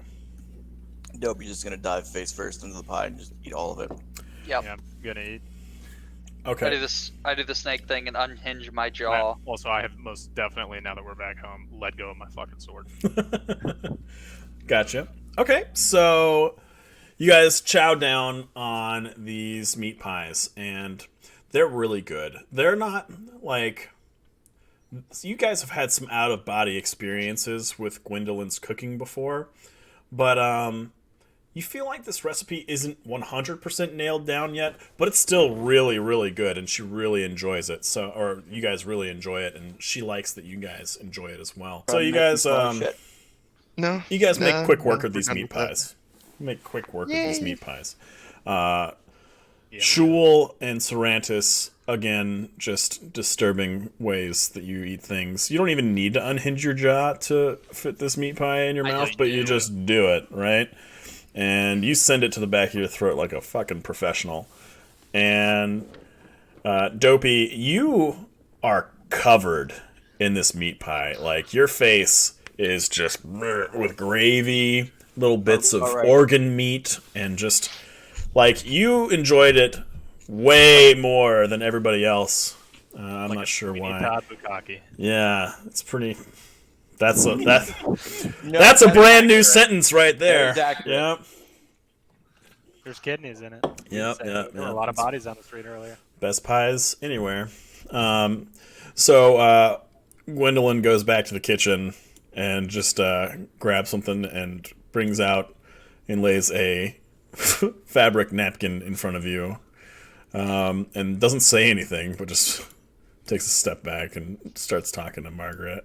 Create And water. take it for that. After that, you guys are gonna head to bed for now. Yep. Okay. Dopey's gonna take a shower first, then go to bed. There are no showers. I mean, you guys could make there be a shower for him. Yeah, create water, guys. I can't Mike create can water. water bend. All right, fine. Create water. So there's a All right, sink step and there outside is before plumbing. you start blasting people with water in the bar, alright? All So right. anyways, I start blasting. And Okay, so you take water from the scullery sink in the kitchen, and you basically whip it through the air and just all over Dopey, all over the floor in the tavern. He is That's glisteningly the money shot. clean, but also soaking wet. What do you do with the water now? Destroy water.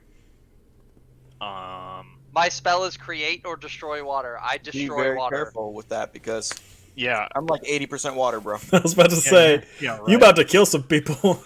I'm the I'm blood just mage. gonna step Homie over here is like just way over destroying here while he does people's that. You destroy up to 10 gallons of water. And That's- And for those people wondering at home why Mike can waterbend, he is a water genasi, so he has the ability to control water. Yeah, me being entirely water, he says destroy water, and I'm like, I'm out. so I destroy all the water on the floor that got everywhere. Okay, so the land is or the ground is magically dry, and Dopey is still kind of dripping, and I guess he just kind of heads up to his room, and you guys retire for the evening. Yes. Go roll around in Shul's bed, dry off, and go to my room. Okay.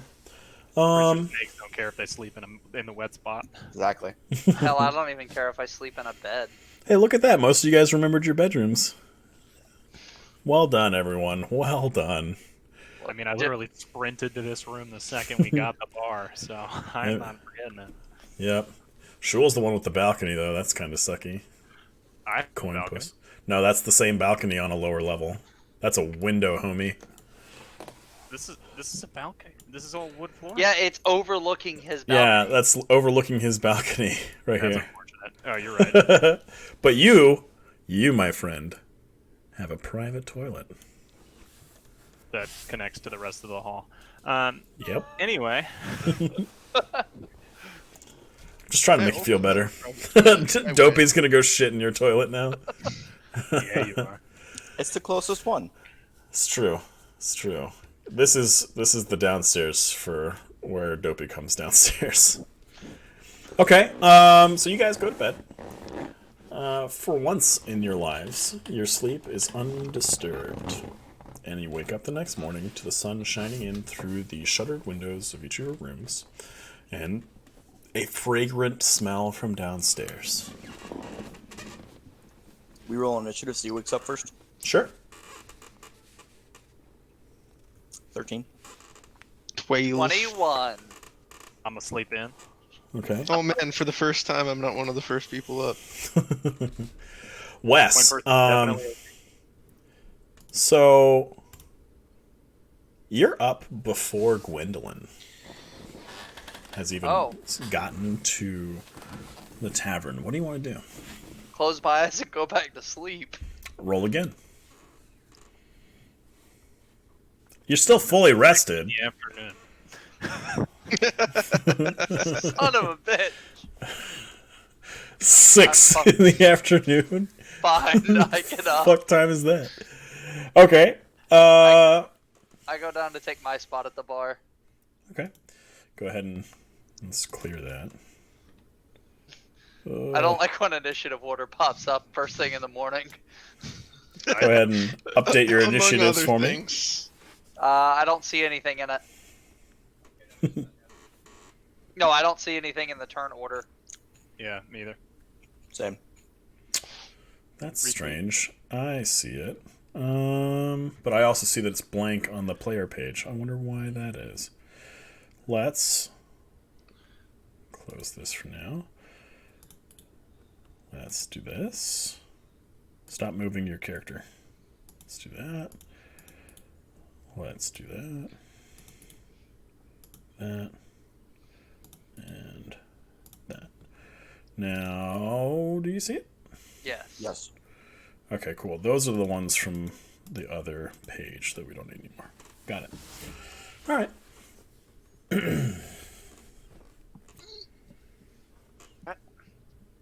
Did you fart a small child again, Mike? No, I was trying to sit up because Dodagor's on it twice and I'm not on it at all. Yep. Yeah, it's because I'm twice as good as you. Fuck. I mean, fair enough. I woke up twice before he woke up. I mean, technically, Sarantis did wake up twice before he woke up. It's true. He chose to go back to sleep. What, you're sticking with the 21? You rolled Yeah. again. Take your lower number and be happy, son of a bitch. God, The best part of waking up is Folgers in my cup. I don't know if I want to wake up. that's part of waking up. Is... Hold on. 2,116. This motherfucker's initiative is insane tonight in WWE. He woke up 10 years ago. Are you ready to wake up? This guy's living in the future. He's like 15 years. He That's already knows that's everything big dick energy right there, Yeah, Wes. that is. Well done. Kaz still hasn't even been able to type in his goddamn initiative. What the fuck? I typed it and it didn't stick. Hit enter. It did. Do it again. Hey! Yay!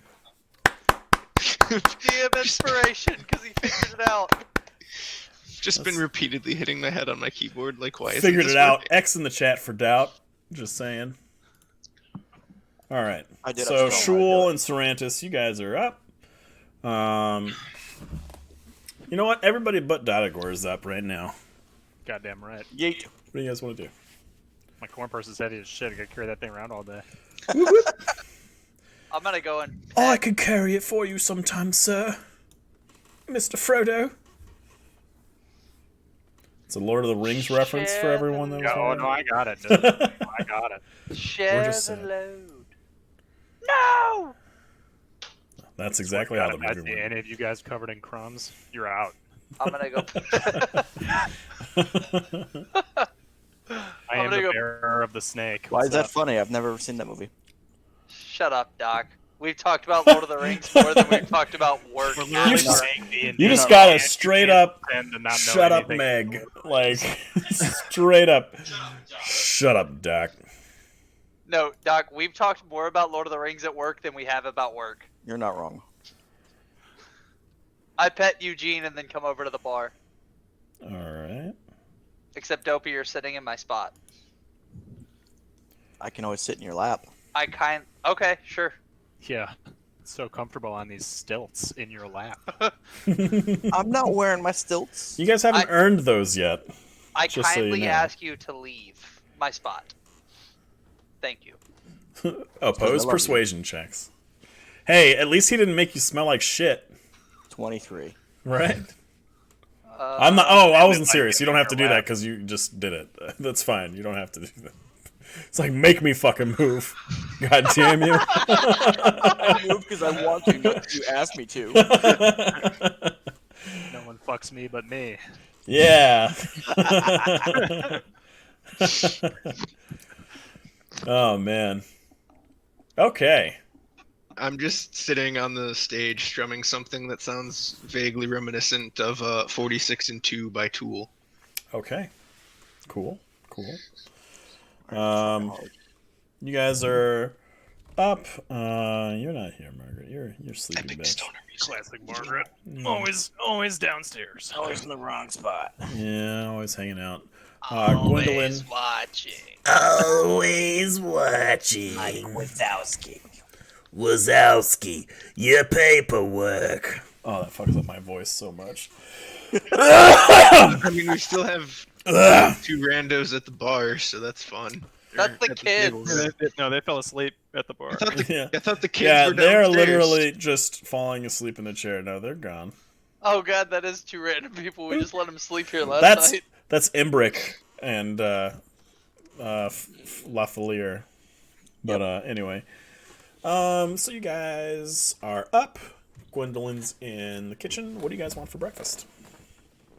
Whatever she wants to make. Whatever. Well, she has a lovely porridge brewing, as it's one of the brunches of choice amongst the people of Troll Skull Alley, and I'm running out of ideas for breakfasts. Or she just got in a shipment of fresh fruit. I'd like some blood sausage. Does she have any of that? She will take a look. Give her a second to check out the basement real quick. No worries. Disgusting. And, It's delicious. You're not a halfling, you wouldn't know. Disgusting. boys are going to go upstairs. Who doesn't like a little blood on their sausage every now and again? You'd think the snaky boy would like it. Jesus Christ, are we really telling those kind of jokes now? Yes. Where are our limits, gentlemen? Where are What our are limits? those? Oh, there are no limits. Listen, you were on a See, submarine. You're telling me you're the afraid to limit sail does the not Red Sea. Don't exist. come at me, dude. Nope, not afraid. I like to find the line that people say "do not cross" and use that as the starting Cross it. board. Uh, Use that as a springboard. Yep. That is the starting line, gents. so she comes up and she's not been able to locate any sort of blood sausage from the I basement. hope "do not cross" means cross right away. All right. Well, just so We get it, you're edgy. I guess I'll take. Yeah, the rogue's not edgy. It's the bard. Yeah, right? Yeah, but this Well, I'm is bad at being a bard, so I have to be good at something else, I guess. yeah. No shit, you haven't He's a tried to terrible seduce bard, which is why anything. he's so edgy. It's true. You You haven't tried haven't to seduce anything this game. procreated the hybrid races yet. He procreated with his musical instrument. All right, so I want some porridge. Moving on. and- Yep. No one fucks me but me. That's another just D&D things moment for everyone. Yeah, right. I will take some porridge and some fruit. Okay. What kind of fruit do you want? Create his instrument, but it's not She's working. found what she describes as like the most delicious fruit she's ever tasted. You may remember you had it in the street one day where it was I got kind it of for like free. yeah, they gave it to you because they thought you were a child. But I am a again, child. it's a it has the texture and the juiciness of a peach, but it tastes like lemon lime-ish. And she's got some of those. She's got an actual no shit bunch of grapefruits. I want a leech. Got any I want grapes? a leech. You want a what? A leech. You said it's lychee? You said it's a Come on, you peach. fucker. You said it's a peach that's lemon lime. Get out of here. The name is already starfruit in canon from the last time we talked about it, Wes. We're but gonna, thank we're you. gonna, we're gonna divide up your Way to percentage go. bar and Make cut better you out. notes. Yeah, make notes about the fruits. God Yeah, damn it. come on. You have to know that was foreshadowing for this moment. Come on. Obviously, you fucking jabron. We're JK rolling up in this shit. Give me a break. Anyway.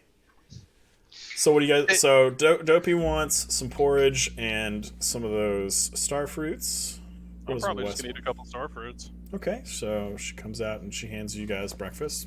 Kaz, Sarantis, Porridge and star fruits. Sure. porridge and star fruits. Okay, she brings you guys Hell each yeah. out a bowl of porridge. She's getting a little bit creative with her porridge now, and you could see that it's seasoned with cinnamon and sugar. It's even got a little bit of maple syrup in it, and she's made little happy faces out of raisins on top Aw, she loves me. for all of you. Aw, she loves me specifically. She's still me. PCG Still of love now. story. Dopey's the kind of halfling that you take to a strip club, and after the stripper gives you a lap dance and gives him a lap dance, he's certain she loves him. You know, you're not wrong. You mean that's not what that means? What? She loves me though, so that means she loves me. Find an E1 with a red Mustang and ask. Oh man. No thanks. 27% interest rate. All right. We had a guy with we had a just boot do with a things. Bucati with a 47% interest rate. You know, Dennis just bought a convertible Mustang. That was just such a good sigh. Oh Mhm. man. Yep. I had a guy on my boat that went through like 4 different cars because the first one he bought, he was like, I'm paying way too much for this. So then he bought another really expensive car and traded the other one in at a loss. And then just like, he finally got to like a relatively modest SUV, but it was like 4 cars down. So he just owed so much more extra money Jesus after that Christ. too. So it's just the way it goes. It's like, Newland, I salute you. Miss you, buddy. Okay, so you guys are Moving having on. some breakfast, and it's about an hour before opening. What do you guys want to do? Well, gentlemen, We let's should- go sweep the other wards. We should plan where You we might want to wake up Dodagor as well. Nah, he's fine. He's a sleepy boy. He's the coin purse now. Sorry, I was too busy being the only one who could fuck me. You're not wrong. He also gave me the detection device, so there's that. That Oh. is true. Yeah. And I just never gave it back. Okay. Yeah, that's fine. Conveniently forgot to give it back. So as you guys are kind of making Like a your carpal tunnel way, down all day. there's a knock at the door. Yes. Dopey answers the door this time. And All right, it's- dude. Dopey is no longer allowed to answer the doors. He goes up to it. I move over his head to open the door. Both of you make opposed athletics checks. Oh, Oh my fuck. god, it's Link. 10. Hang on, I'm checking.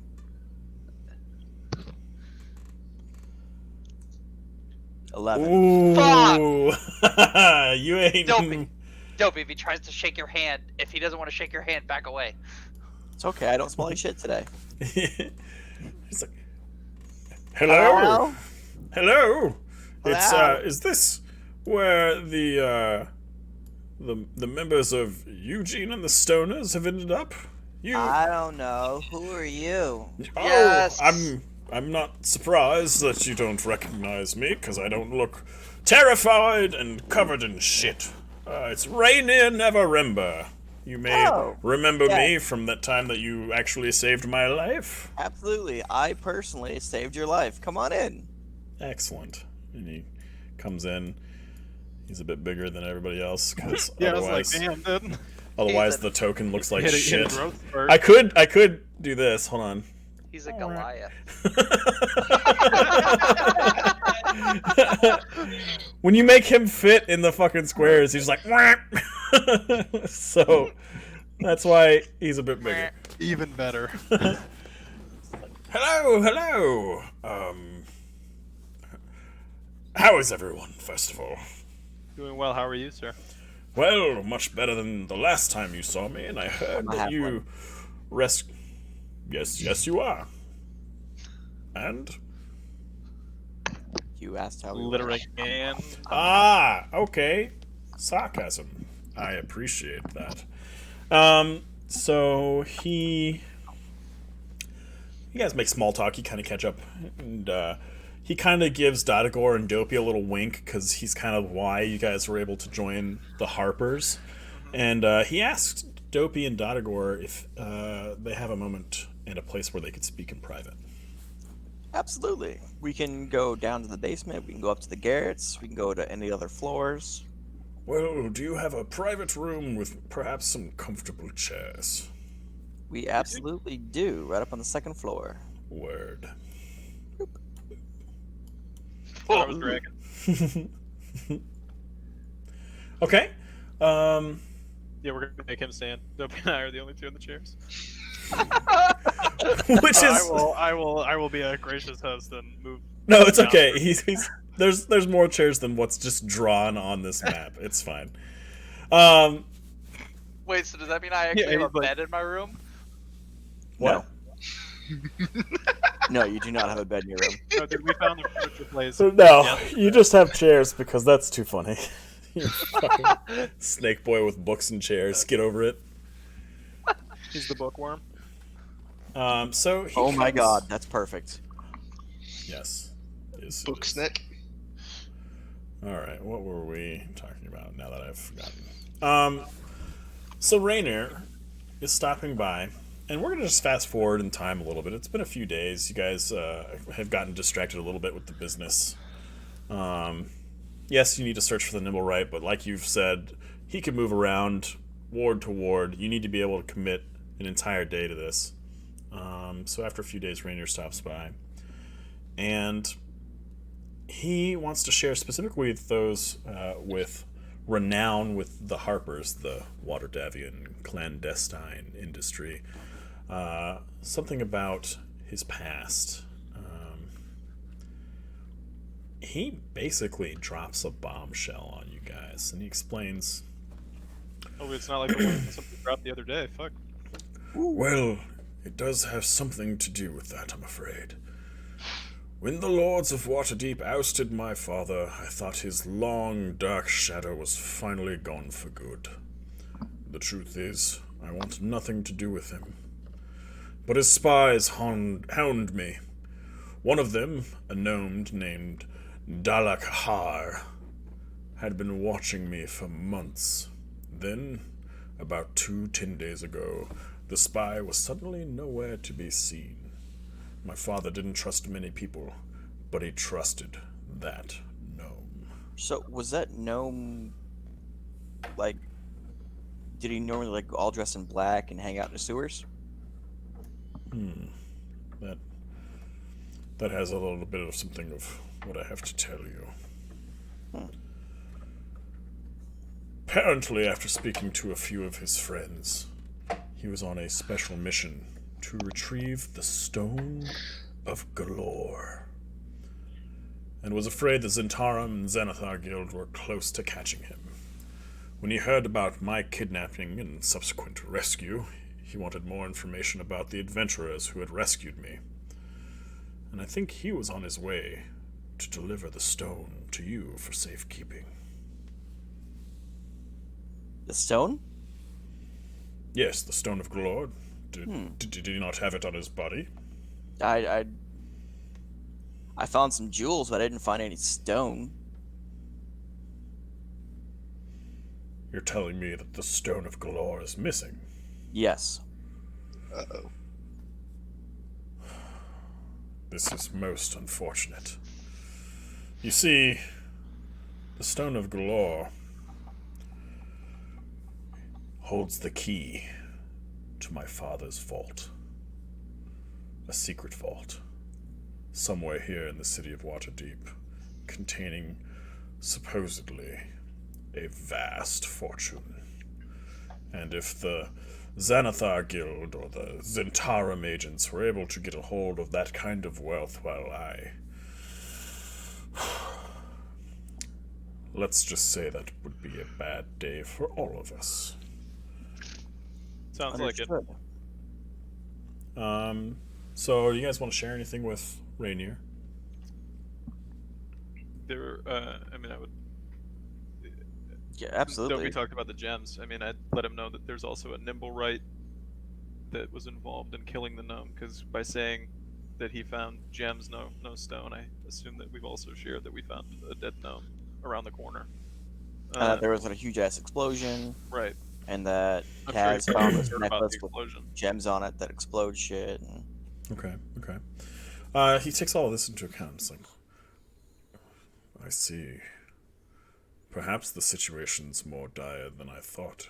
If more than even the Xanathar Guild or the Zentarum are after the stone. Well, needless to say, I must get in touch with my network. I must learn more. But I wanted to stop by and share what I had, in case something came up. That being said, I must meet with my agents. And from there, he kind of catches you guys up a little bit on a few things. And he does mention that if you guys want, he's got a mission for you.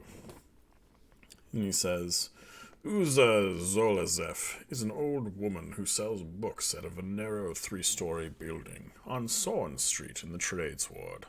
She claims to have trapped a monster in her shop and fears for the welfare of her books and her cat.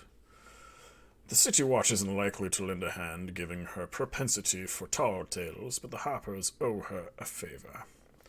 You'll find her sobbing at Felzoun's Folly, a tavern on the corner of Sorn Street and Salabar Street. She should be there when you get there.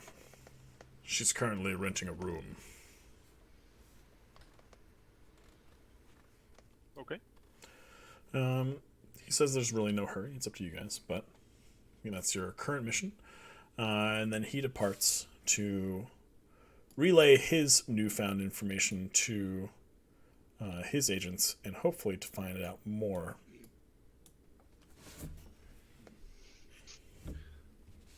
So Palmer, Yes. while they're upstairs having their conversation, I'm thinking back to like all my knowledge and spellcasting, everything. So with heat metal, would that work on targeting a construct? Heat metal. I would assume so. Well, because it says choose a manufactured metal object, but then it says such as a weapon or a suit of heavy or medium metal armor.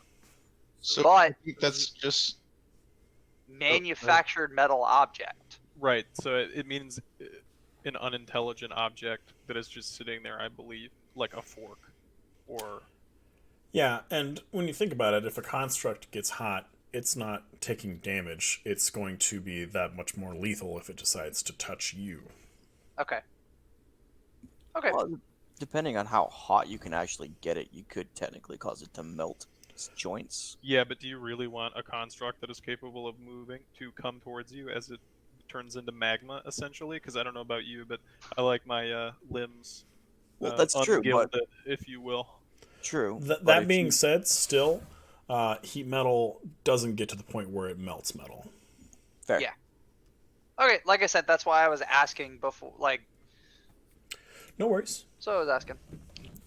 Okay, so you guys have that information from Rainier. He kind of gives you a glimpse into what may be kind of transpiring around you, and you guys are kind of still sitting there a little stunned that you've somehow been caught up in this thing, and maybe now you kind of understand why there's been fighting in the streets between the Xanathar Guild and the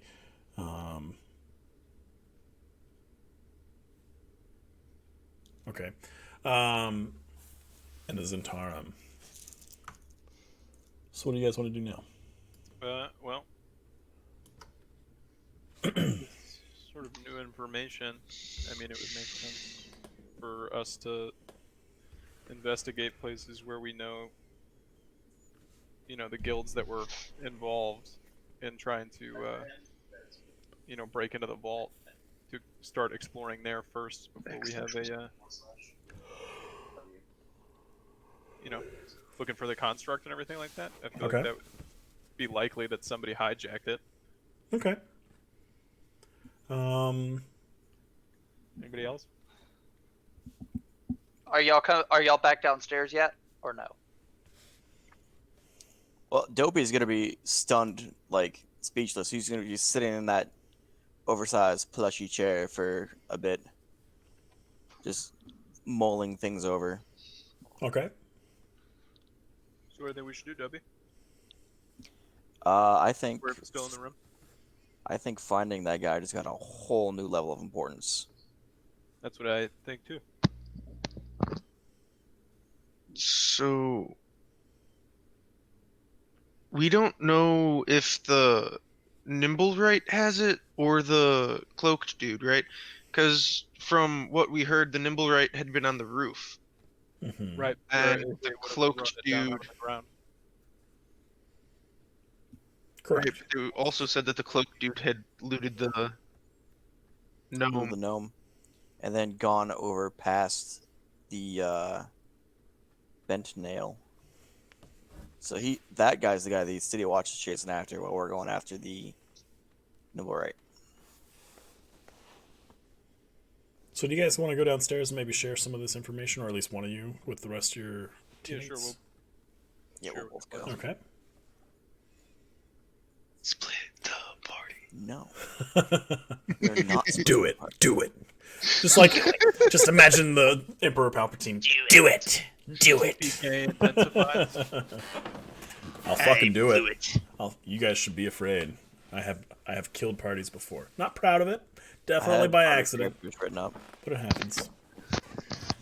I've Wes, got like 3 backups. I'm Wes prepared. is looking at me real hard right now because if you guys don't know the story, it's fucking amazing. So for his birthday, he designed a miniature that I bought, Oh, and then no. I specifically painted because it was one of those services. Oh, let me tell it.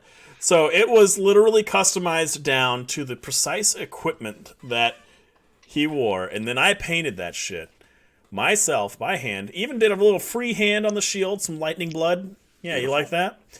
So, the second session? I believe? Session with the mini. First session with the mini. Well, Homeboy tries to, face down 2 werebears at the same time.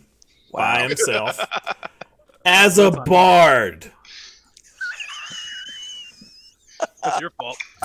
As a bard. Congratulations, you played yourself. And insta-died. They did more damage than his constitution in 1 round. And I didn't even mean to. And I was just like, does 27 damage kill you? And he's like, dead. And I was like, oh, fuck. Over here now. Yeah. And who wants to pay 1,000 gold to resurrect a level 1, right? So, bye. No, we Not started me. at level. We started that one at level 4 No, we didn't. or level Still not 3. about Yeah. 1,000 gold. I don't remember that. But, oh well. No. Yeah, That's more than murder all of the party's fun. fuck killed the fuck out of that guy. Anyway, he's still mad Time about to it. bring out Binky Fiasco. Happy birthday! Alright, so... What do you guys want to Yeah. do? Yeah, I have my character sheet. I was a 3rd level bard, 1st level fighter. Anyway, Was. So, Dotagor and I come down and share what we just learned with the rest of the party group. Okay. well, it sounds so like we we need to go after the guy that stole from the gnome. Yeah, it looks like we're gonna have to be really careful because we promised the guards and stuff that we would not interfere. This is true. So no direct action. They said no action at We're gonna all. have to take direct action. Yeah. We're gonna have to take some kind of action. Yeah, if we're gonna dip our toe in, we might as well just get in. You know. Cannonball that shit. Yep. Yeah. All right, cool. Because there'll probably be a crime in progress that we were trying to stop. You know. Oh, definitely. All right. So what leads do you guys have? Well, we have the fact that we know that the Zenthorum were following the gnome based off of a random never remember. Fair. So we could begin looking at places that we know are of high interest to the Zenthorum and perhaps work our way backwards. And while we're doing that, perhaps also run into the Nimble Right. So, Okay. So if you guys recall, the Zentarum warehouse that you found Rainer Neverember in was in the dock ward. Right? Yep. Yep. Right there.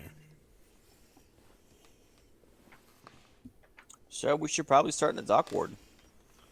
Probably. Yeah. Okay.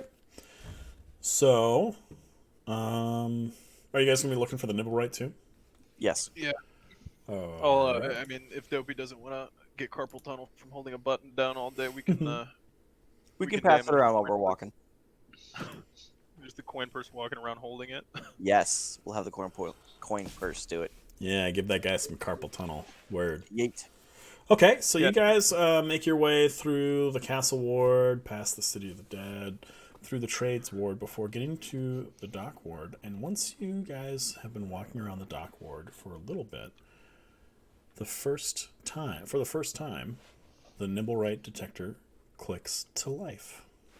Ooh. And it's just kind of slowly turning, and you just kind of hear a little real slow. Oh, good. So the radiation levels are safe. Good. The tachyons are safe. Okay, what do you guys want to do? I guess we'll move in the direction that it we'll kind of we'll have. wave it around. Spin in a slow circle, see which way it goes fastest. Okay, so you guys kind of Yeah, like just basically around. take a few steps in the direction that you came from. You notice that it turns off, and then you go back in the direction that you came from, and it starts picking up slowly, and it seems to be leading you towards the docks themselves. All right, well, head that way. Okay.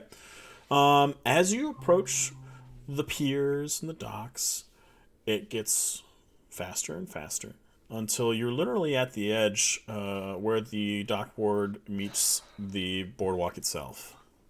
And again, it's still whirring quite fast. Not quite fast enough to be within 30 feet. And you proceed down the boardwalk, and you're getting towards like where they moor the nicer, the bigger galleons. And you get to the gangplank of one very large galleon, and it's going fucking crazy. Looks like Well, we'll have to go board this ship, dear guys. Can, Okay. can we maybe figure out whose ship it is without getting on it? We could, yeah. So Absolutely. you Because see I would people. like to know who I'm raiding. You see people on board. You don't see anybody like that you could talk to before like getting on board, kind of deal. And it's about, say, by this time about noon.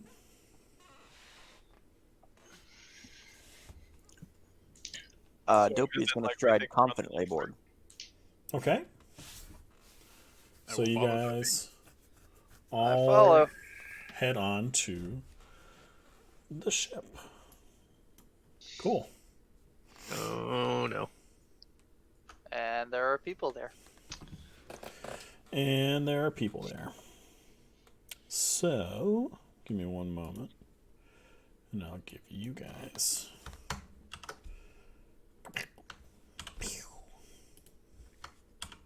Shit.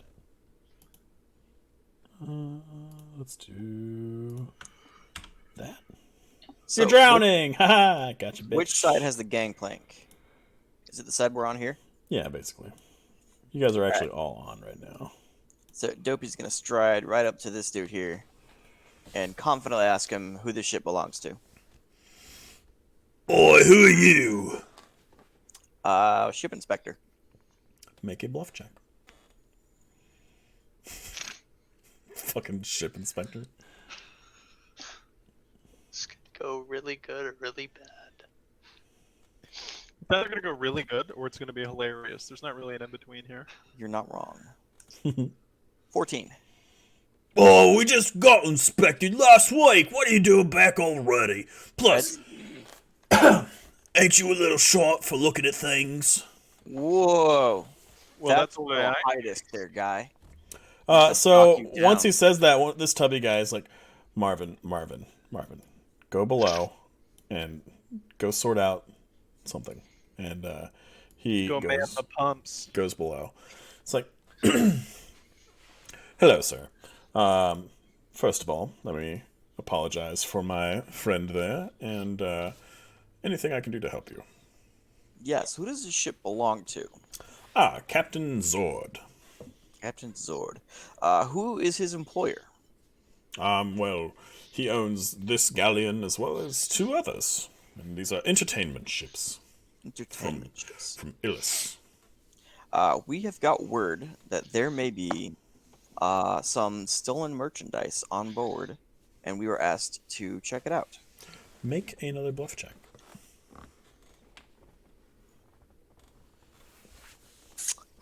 I can re-roll that. 21. How many more usages of luck do you have? That is halfling luck. I can use it whenever I roll a 1. Okay. Lucky for you today. Indeed. Until he rolls up Arguably. 2. Yeah. Arguably lucky. He says, well, I assure you, we are completely on the up and up, but I'd be more than glad to escort you throughout the ship, if you like. Well, you see, perhaps you could help us find it. This merchandise is particularly unusual. Well, what is it? Maybe I can help. Have you ever heard of a nimble right? He looks at you like, duh, kind of like, Right. Well, yes, right, we employ a nimble right on each ship, 2 on the captain's flagship. Interesting. Where did you acquire these nimble rights? Lantern? You didn't acquire one here in the city? No. They're not made here. You do know that, correct? One was made here, and that is the one we are after. Interesting. It's typically a Lanternese art, the crafting of nimble rights. We are aware. Okay. Well, would you like to meet our nimble right? Absolutely. Very well, you there. And one guy kind of comes up and he smiles and he's got like 2 teeth on opposing top and bottom, but they shut to like form just 2 teeth right there.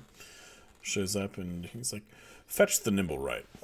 And he kind of gives a nod, doesn't say anything, but disappears below decks and comes back up with a nimble right. Well, is this the nimble right you're looking for? I'm assuming the little the little detector is going fucking ape shit right now. It's going out of its fucking mind every Yeah, time you well, click we'll let go of it. I think we know there's a nimble right. So, No, factual. what we're going to do is we're going to ask the nimble right to go to one end of the ship while we check the other end. Okay, Because that's more than, 30 feet. sure. He acquiesces. So we take it up here and Does it Pull start trigger on clicking it. down? So the 3 ships owned by Captain Zord are all kind of in close proximity. They're moored on opposite sides of the pier. When you get away from this one, though, it does slow down. all right. So, How let me ask frequently- again. You're looking for stolen property, and that stolen property is a nimble right Correct. that was made here. Correct. He is utterly befuddled by your statements. We are aware that this is most unusual. The owner of the Nimblewright obviously wants it back, and so we have to. He has employed us to find it for him. Okay.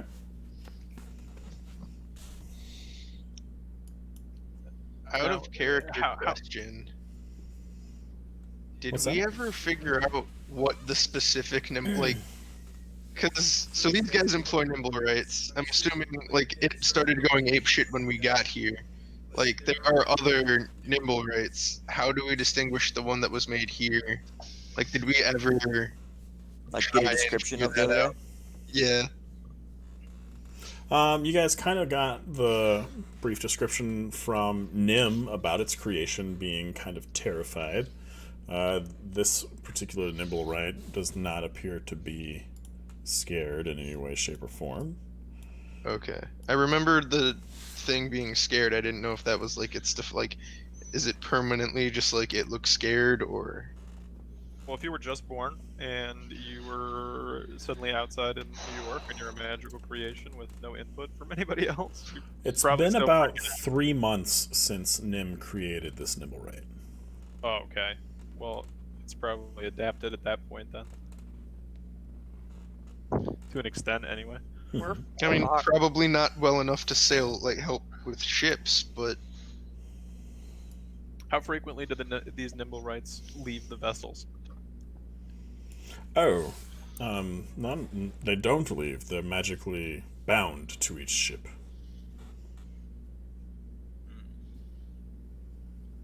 Okay. Damn.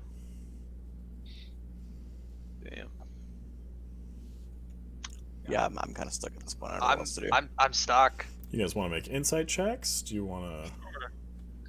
I An don't- intelligence check to think of a new idea? Okay. Fuck. Let's go home. Your brain of holding is empty. A rat would taste really good right now. Oh god! That's an 11 for insight. Okay. oh yeah, I keep forgetting. Halfling, I can reroll ones. Okay. Anybody else? My ideas are worse. man. God, we have Oh, Yeet. So you guys are kind of eyeing this guy, and he's explaining the situation about the Nimblewrights to you, and the captain comes up the gangplank and sees all of you and is curious. It's like, well, first mate, what's going on here? Who are these men? Hello, I'm Captain Zorda Zord.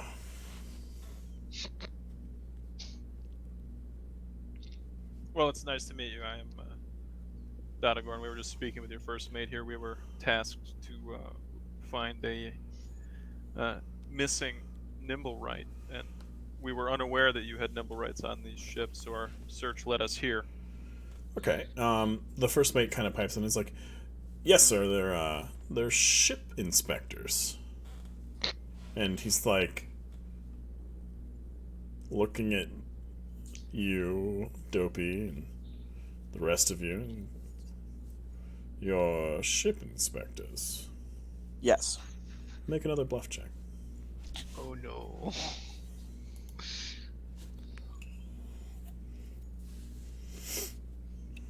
Here comes that too. 24. Oh! It's like, well, my first mate obviously doesn't know how to treat a ship's inspector. How about joining me in my cabin for lunch aboard my galleon? Sure. I Okay. can gladly accept that. Okay. So you guys depart for a moment. We'll just put you back in Waterdeep. I'm really glad I for a didn't roll it second. too.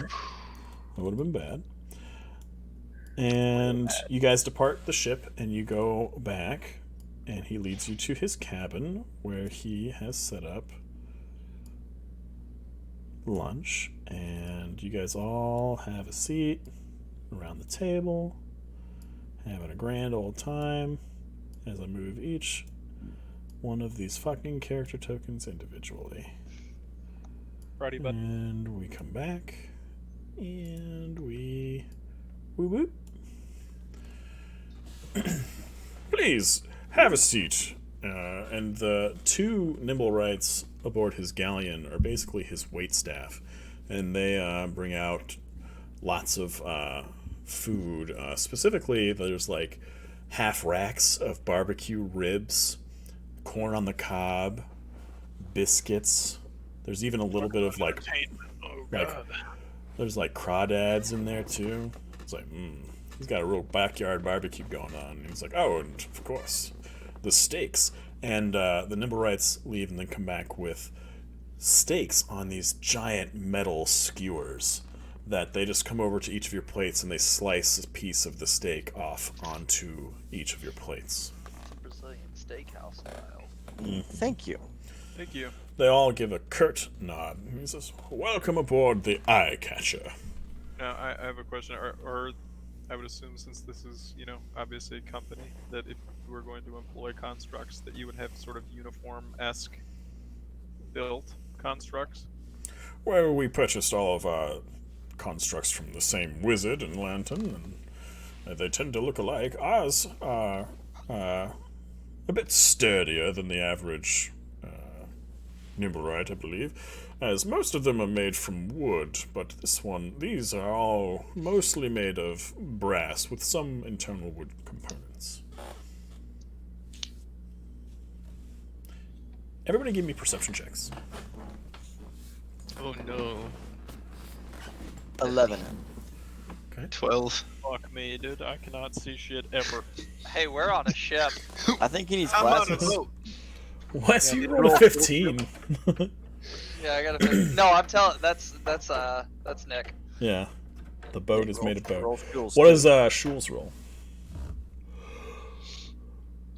I'm on a boat. It's going fast, and I got another team. Perception is +3 for him. Cool. Thank you, sir. You're welcome. Alt tabbing through pages, and I kept. Nice. Not much better. All right. Well, those of you that rolled above a 10 can see that the dining cabin is bedecked with golden filigree. There are purple curtains festooned with silken tassels, and the wood paneling is scented with perfume. There's, again, a magnificent feast being brought out and served to all of you on top of a table made of rich mahogany. This is Excellent. Mahogany. Excellent craftsmanship all around. Even the doilies themselves upon which your plates are placed are made of the finest silk.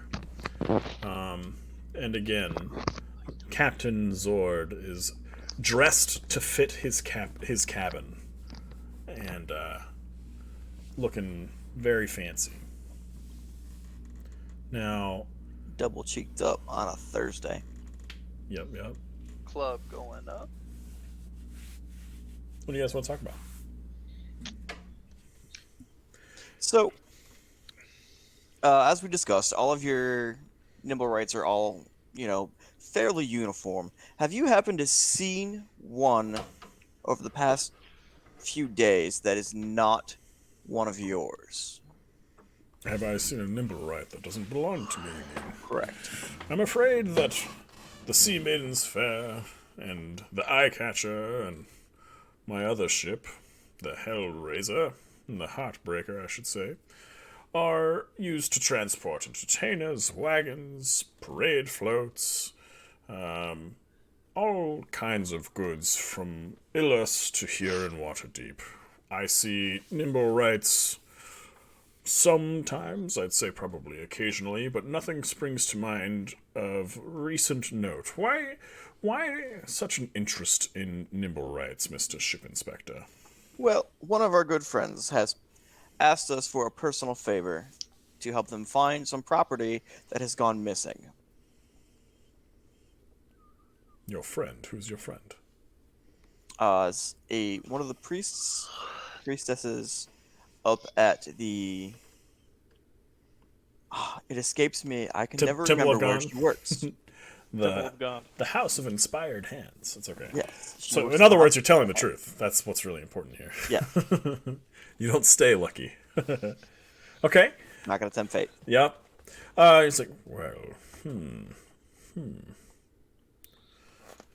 have piqued my curiosity, Inspector.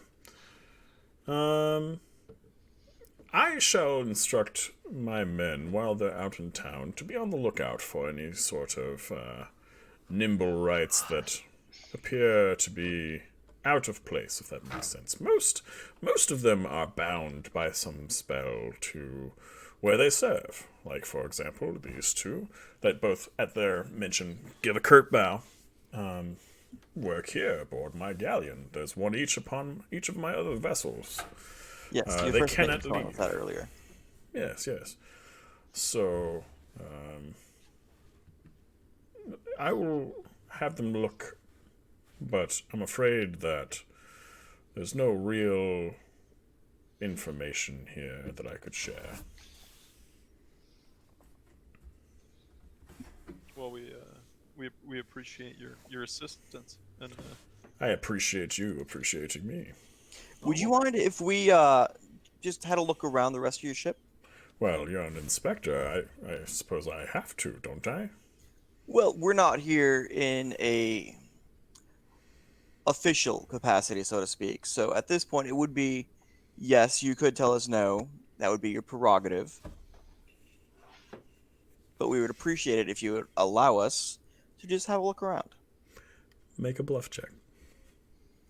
God damn it. here comes that too. It's about to get real. 4 quarters up in here. 18. Let's see how I roll. Oh no. 4! Well, Okay. I've never been one to anger the ship inspectors union, so feel free to explore. And he gives you full access to the ship. And we're gonna just... Oh no, don't do that. No, don't. Bad. Okay. Cool.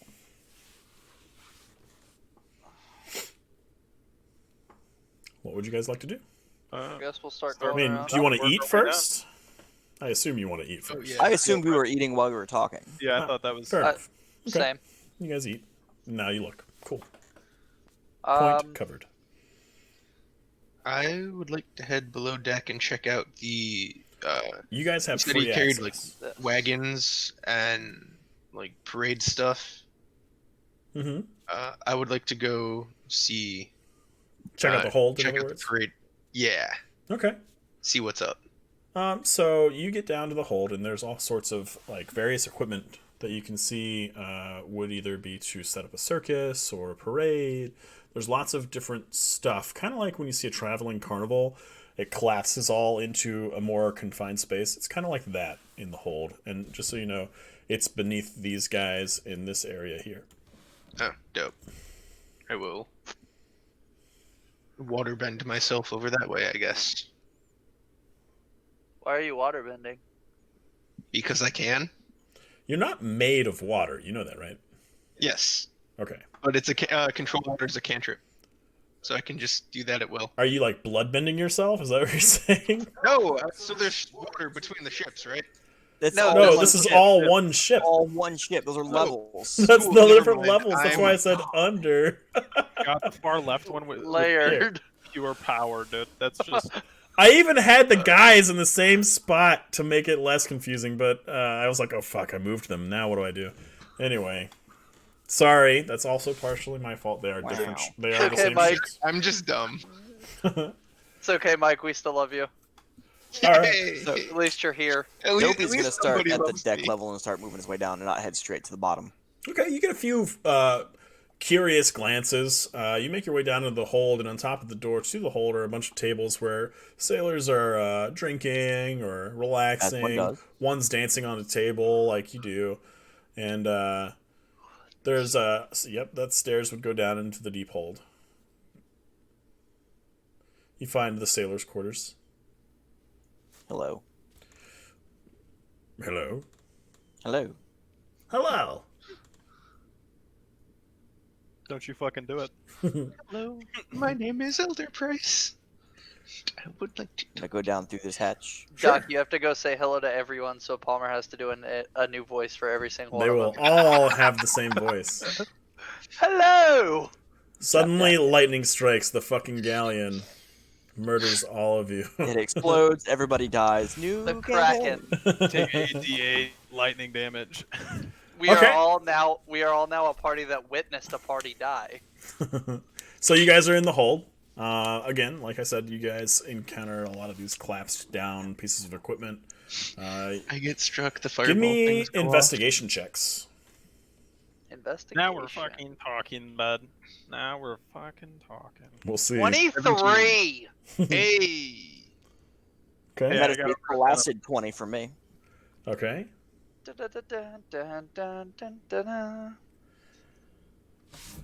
Wes, you find amongst a bunch of crates of various costumes and stuff, something that makes the hair on the back of your neck stand up straight.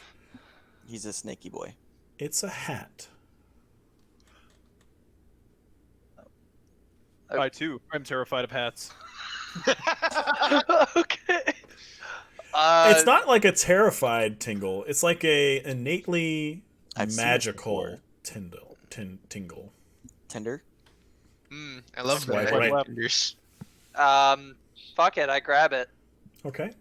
You can make an Arcana check, or Kaz can make an Arcana check. I'll make one. I too can do Arcana checks. As Or a Dottic It's a hat. I would also like to look at the hat. I All right. put it. You know what? I put it on. Oh no! Oh no. Don't you already have something on your head? Summer Fuck. child. Okay. Roll a con save. DC at 50. Don't you have like your tiara of band-aids on? No. I don't have anything on my head. Nothing Yes. happens. The Emerald Enclave not give you? But you still get the impression of its magical nature. Yes. Now, very cute. Mike, you get from your check here. Yes. You recognize this as a hat of disguise. Oh. Interesting. Is it a top hat? A baseball hat? What kind of hat is this? It's a trilby. Hat with the It's a feathers. fucking pirate hat. With Dope. the skull and I'm crossbones. I am You don't even know what wearing the fuck it is, this. dude.